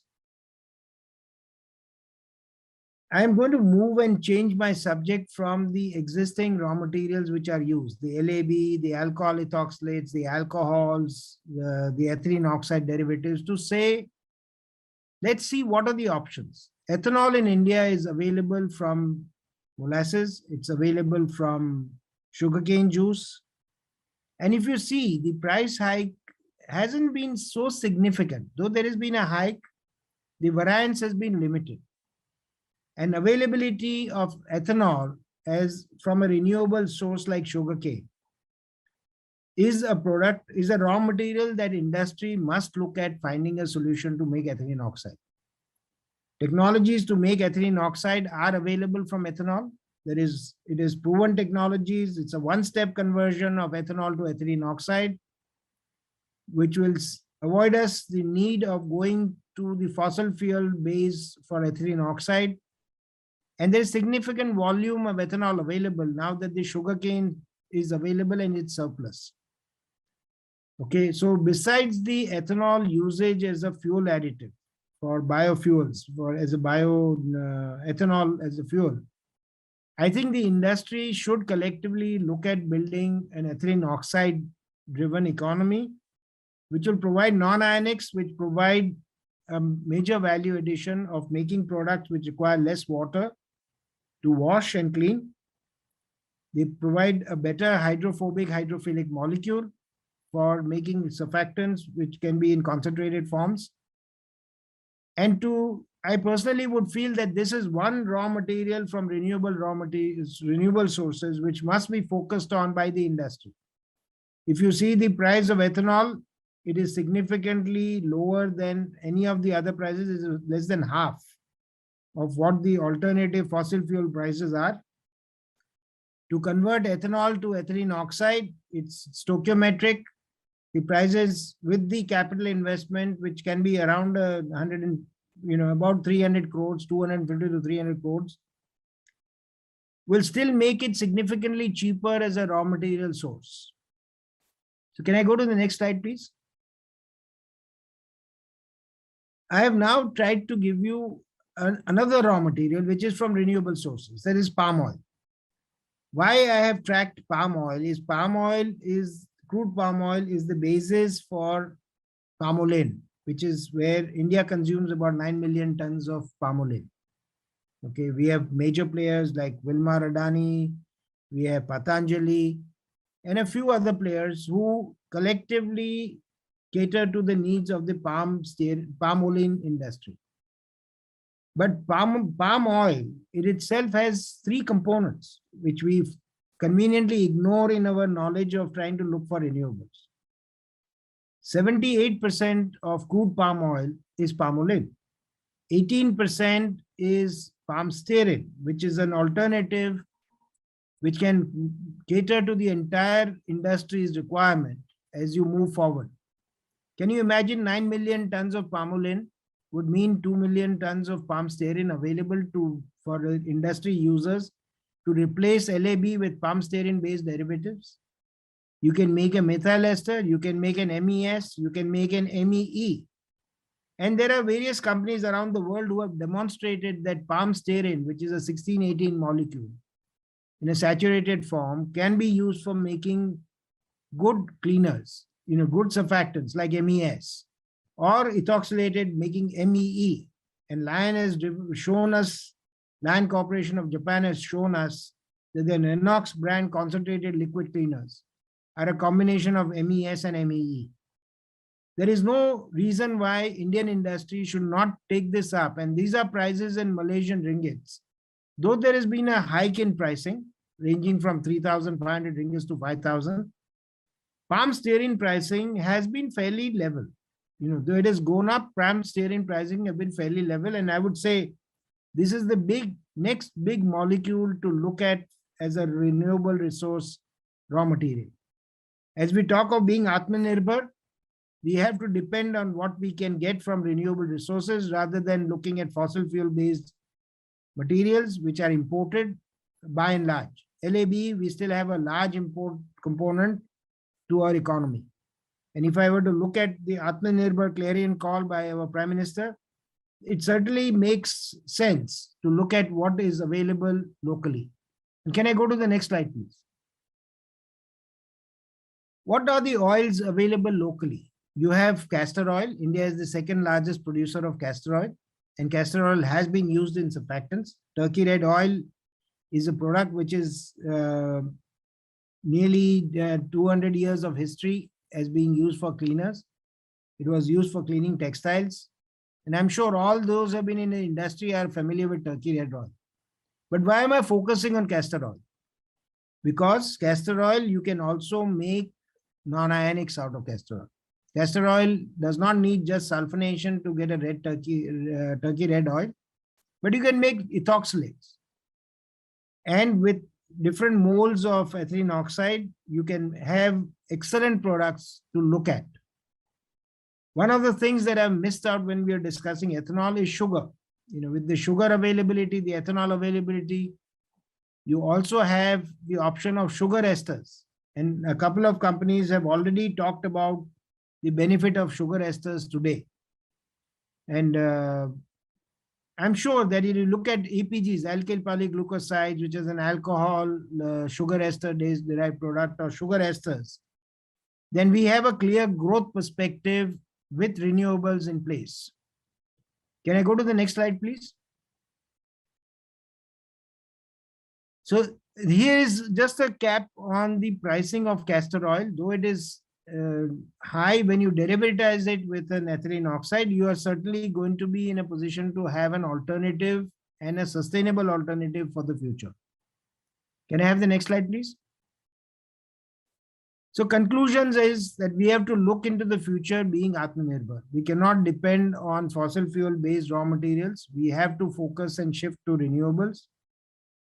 The physical incentives for sustainable growth are something that our association is championing with the government to say that if you are making a product which is in a concentrated form, reduces the CO2 imprint and gives you the benefit of using renewable resources, you are being compliant with most of the conditions laid down by the UNSG Charter on Sustainable Growth. So what we are basically looking at and saying is if you make a concentrated product from renewables, we will pitch as an association to the government to give concessions on GST rates. If they can do it for an EV, I'm sure they can do it for a concentrated product, which makes immense sense for use of local resources as we move forward. With this, with these thoughts, I would leave it to all the participants and thank the organizers for giving me an opportunity to speak on this subject. Thank you very much.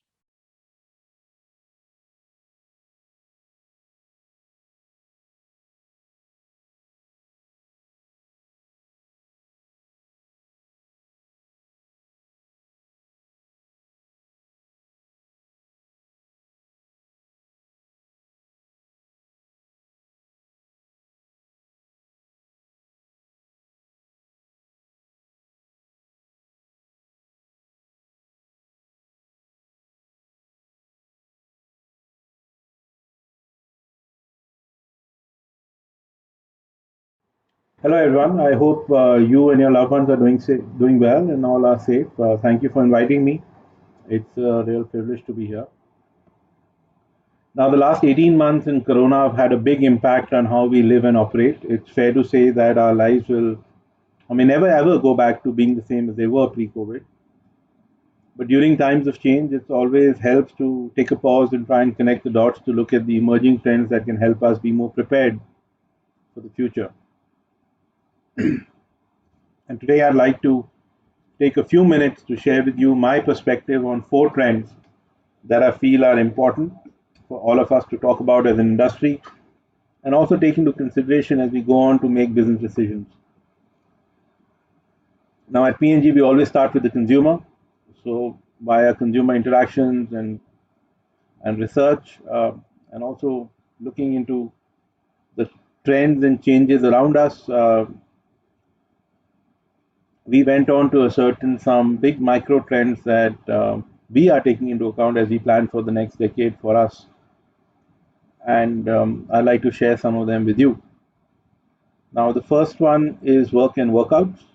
While workouts has been with us for some time now, and the athleisure market, as we all know, has been growing fast, I would like to add work to it.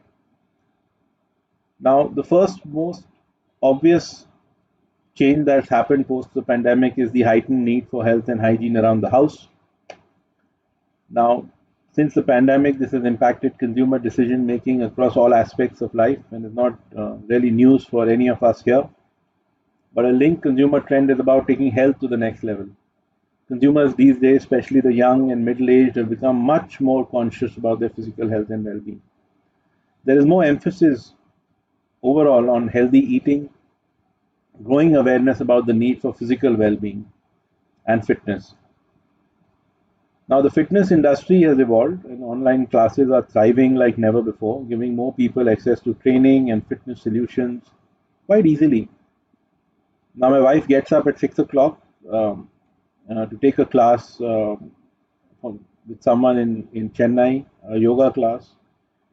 She starts at 6 and is done at 7, right? Now, that's made it super convenient for her because it's cut all the travel out um, of which used to be a big part of going about taking a class. The class really is so convenient, whether we are traveling, whether we are in Mumbai or Delhi or even abroad, she can take that class from anywhere and has zero traveling involved. So it's become really much more efficient and more convenient for all of us. Now, more and more consumers are on the fitness journey across ages, gender, and markets. This is bound to influence wardrobes and wash loads both. The global athleisure market has been growing fast, as I said. It's projected to reach a whopping 500 billion by the year 2025. And therefore, it's important that our products continue to evolve to deliver a superior cleaning in these diverse loads. Now, this may need for us to go back and rebalance formulas, bring in chemistry which can deliver enhanced freshness and fragrance, as that becomes more important on some of these garments. Now, while the gyms have been opening up and virtual classes are thriving, so are offices and schools, right? People are stepping out again for work and social outings. With this consumer wash loads again are going back to the pre-COVID mix, resulting in a revival in the premium powder segment as consumers start using, their more expensive garments and looking for solutions that can take better care of their expensive garments.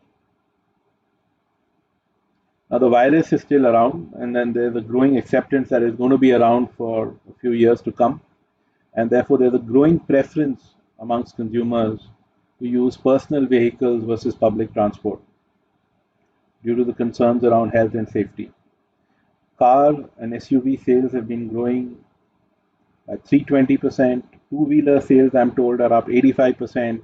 Pre-owned car sales are booming, growing actually 1.5 times faster than new car sales as consumers continue to scout for more affordable options in the market. As this trend continues to evolve, garments will go through again very different journeys. More and more consumers traveling by private transport will mean that their wardrobe too will undergo a bit of a change, and the type of stains they'll experience will undergo change. All of that is something that we need to keep a close eye on, that we continue to serve these consumers in the years to come. Now, moving to the second trend is really the pace of fashion. Um, the rampant use of fast fashion and brands that make cheap clothes with short lives are booming. Consumers across markets, age, gender continue to resort to fast fashion to stay updated with fashion trends. However, we see the increasing concerns on sustainability and the impact of garment disposal into landfills will eventually give rise to a more conscious consumption. Within the fashion world as well, a new trend of sustainable fashion or slow fashion is emerging. This refers to clothing that is designed, manufactured, distributed in ways that are more environmentally friendly and are made to last. Consumers will soon have a very critical choice to make: to spend on fast fashion like they're doing, or to start slowly investing in more sustainable garments for the long run. Therefore, garment longevity will become a critical need as sustainable fashion trend scales up and more consumers are likely in the future going to adopt to this planet-friendly ideology. This again will result in more evolved benefits like color protection, etc., becoming more important for consumers. Moving on, an economist famously said that the washing machine has changed the world more than the internet. Well, that may be up for debate given how the internet has impacted the daily lives of all of us. There's definitely a washing machine revolution brewing in India. The machine segment has been consistently growing faster than the hand wash segment. And for a category like laundry that sits at 99% penetration, this has opened up new avenues for growth. Indian washing machine households already consume one third, which is about a billion of the 3 billion detergent powders from a value standpoint, and is expected to grow to about a $1.5 billion in the next couple of years. Therefore, there's no debate that really the next phase of growth will come from these washing machine households for our category. While the larger number of households shift from hand wash to machine wash or semi-automatic washing machine, consumers trade up to fully automatic washing machines. There's also an emerging micro trend of dryers becoming even more popular, and we're expecting to see growth of dryers in the premium households. With all of this change and automation, we can expect to see stronger growth in the matics and premium detergent powder segment, as well as liquids. As consumers move more loads to the machine and start using dryers, this will open up the market for more specialized products to cater to different jobs to be done. Moving on, and lastly, I'd like to leave you with something that should concern all of us as people and as organizations, and that is water shortage. Water shortage is expected to become a bigger issue in the years to come. I don't need to elaborate the importance of water in our lives as well as in the household cleaning process. But as per a report by the United Nations, by 2025, which is just around the corner, 1.8 billion people will be living in countries or regions with absolute water scarcity. And two-thirds of the world's population could be living in water-stressed conditions. Now, this has two implications for us. First, as manufacturers, it's important we dedicate resources to come up with solutions that require less water. Water limitations of this scale will drastically impact consumer behavior and expectations from all of us. Technology like fast resolution, EV rinse, or even more advanced solutions that can get consumers the best clean with less or even without water will drive preference for brands. Secondly, as responsible manufacturers, it's our onus to do more for the planet and environment. PNG has announced its mission, Ambition 2030, that lays out our sustainability goals for 2030, and we aim to enable and inspire a positive impact on the environment and society by creating value for both the company and consumers. We'll drive positive impact through our brand, supply chain, and society. This brings in scope our packaging, formulations, innovations, even brand communication. In addition, by championing compaction and leading the way on eliminating phosphates and other harmful chemicals from our formulations, we will raise the bar for ourselves and set standards that can be better and can take better care of our planet and consumers.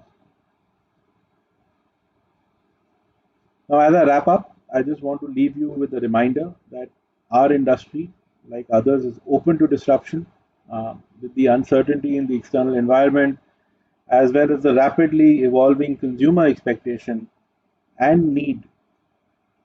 We need to continue to ground ourselves in the consumer reality so that we can all stay ahead and continue to delight our consumers before someone else does. Thank you. Thank you for your time. Stay safe.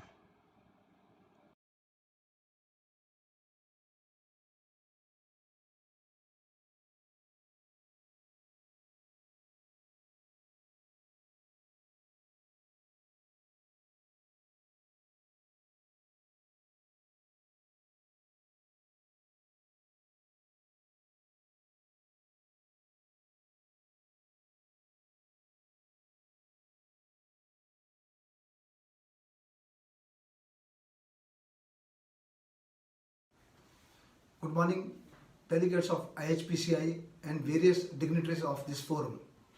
I am especially thankful to Sanjay Bhai Trivedi for giving me a chance to conduct panel discussion on role of MSME in pandemic situation. I would like to introduce our panelists. First, Mr. Ajay Suri, Joint Secretary of Chhattisgarh Sabun and Detergent Nirmata Kalyan Sangh. He is also Director of Suri Industry Bhilai, manufacturing sodium silicate and oil soap from cotton seed since decades. Second, Mr. Rajesh Garg. He is Honorable Secretary of Ihpcia Surfactant Manufacturers Association, ASMA, Madhya Pradesh, Council Member of Association of Industry, MP, Member of Indore Railway Station Advisory Board, President of Asha Ki Ek Kiran, Founder of Garg Industry Indore, MP. Our third Honorable Member, Mr. Naresh Jain. He is President of Gujarat Small Scale Detergent Manufacturers Association, having 555 members on roll. He is also a Managing Director of Visat Detergent Private Limited since 1984. He is Managing Trustee in many social as well as religious organizations. Our fourth honorable member is Dr. Bhalchandra Gopte. He is a retired professor and HOD of Oil Technology, Lakshminarayan Institute of Technology, Nagpur. Worked as principal of Shankar Prasad Agnihotri College of Engineering, Wardha. Teaching, research and consulting experience of 40 years. He has done international project with Jotun paints in anti-fouling paints. Developed and commercialized sugar, liquid glucose, starch-based polymers for detergent industry and value-added products from natural resources. I will request honorable panel members to briefly put your views in 2 to 3 minutes. Mr. Ajay Suri, what is the current situation of MSME during pandemic? Have they absorbed the shock or still facing difficulties? Hello everyone, I am Ajay Suri from Suri Udyog Bhilai. I am a member of Chhattisgarh Sabun and Detergent Nirmata Kalyan Sangh. During pandemic, there were many problems like shortage of labor, availability of raw material was also not good, market were also not properly opened, and we have to follow SOPs provided by government. But we all small manufacturers tried our best to manage and overcome the situation. But the real problem came post pandemic. As the national and international demand of raw material increases and the price of raw material goes up. Actually, today MSME are facing problem due to highly increase in price of raw material. Margins are also very low. Demand in rural sector also not good. I would like to thank all the members on this platform and All India Home and Personal Care Industry Association for showing their concern about MSME and providing us such a good platform to speak. Thank you. Once again, I would like to thank everyone. Thank you. Mr. Rajesh Garg, what do you feel about the tremendous rise in detergent and home care raw material prices with MSME perspectives? Hello everyone, this is Rajesh Garg representing ASMA MP, that is Allied Surfactants Manufacturers Association. As requested, I will be sharing my views on the rise in the raw material prices in detergent and home care industry and its impact on the MSMEs. Firstly, I will start by sharing some problems that every MSME is facing today. My first point is most of the MSMEs are still trying to recover from the losses borne from the COVID lockdown situation. The second point is the profit margins are shrinking due to rise in the raw material prices. The third point is fuel prices are also affecting the product procurement and distribution costs. And the last is existing product packaging is not fit for use due to frequent changes in the raw material prices.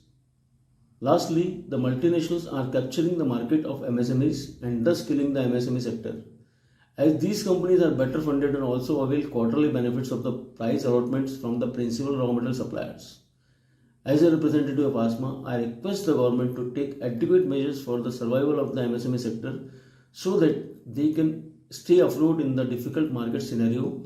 Some of the proposed recommendations from the ASMA are: first, allocation of soda ash and linear alkyl benzene for the MSMEs through district industrial centers, and the second is introduction of capital subsidy plans for MSME on the immediate basis. We believe that our demands are relevant and genuine in the current market scenario. Thank you for your time. Mr. Naresh Jain, what is the MSME view on concentrated products? Hello everyone, I am Naresh Jain, founder and a managing director of Visar Detergents Private Limited, having establishment since 1984. I am also a chairperson of Gujarat Small Scale Detergents Manufacturers Association, having around 555 members. I am sharing here with my views on concentrated detergents products. As we want to distinguish between a normal and concentrated detergents, I understand that it is very environment friendly, needs smaller packaging, less quantity of water, also lesser cost of transportation and storage. However, it is very difficult to get it acceptance from the market. That is the reason no manufacturer at SSI level is trying to work on it. The only thing to get it accepted is to approach to the government authorities and to explain them regarding the concentrated detergents. That will help us a lot. Thank you.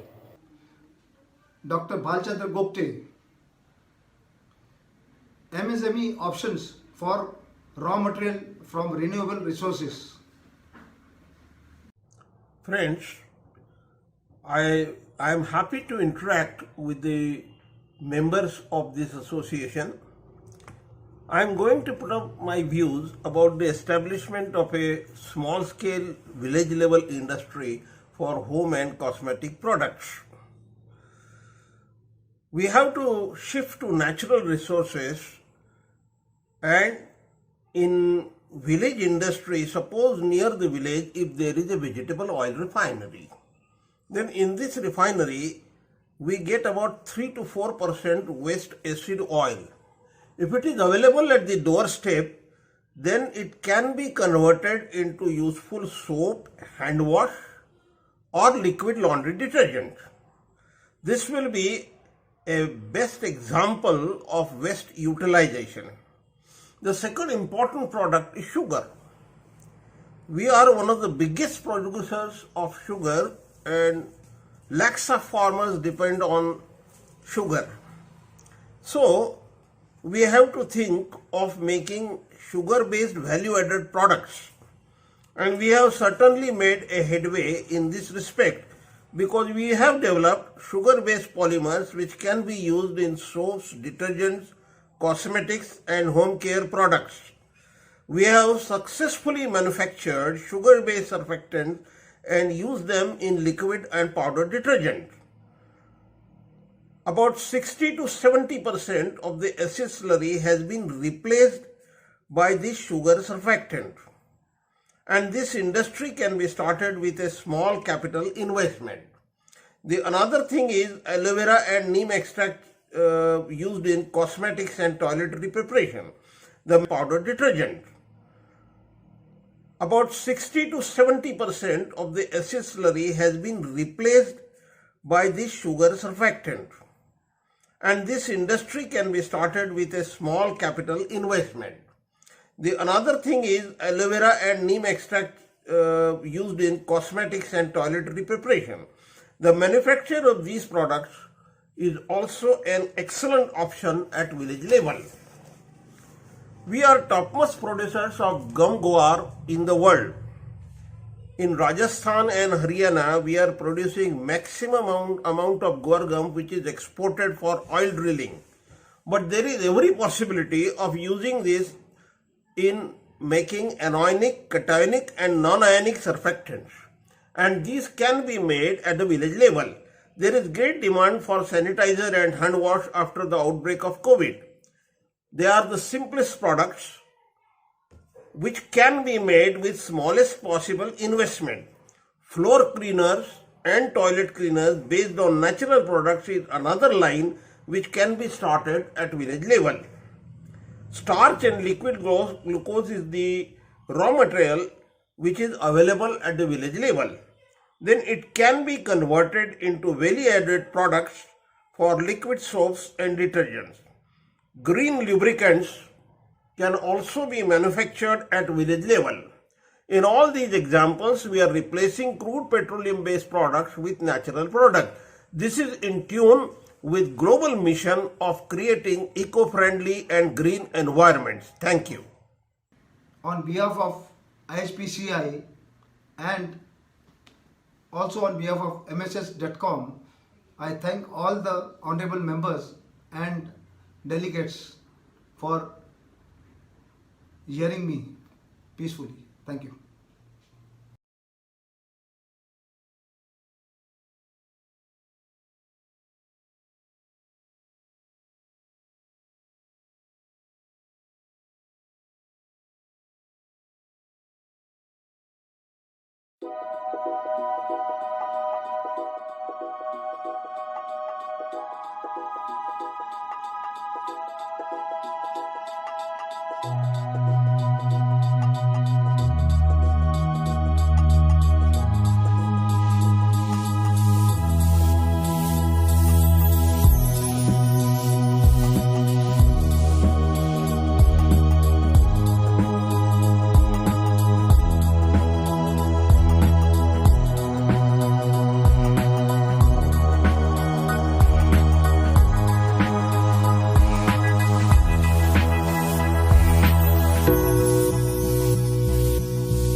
Bye.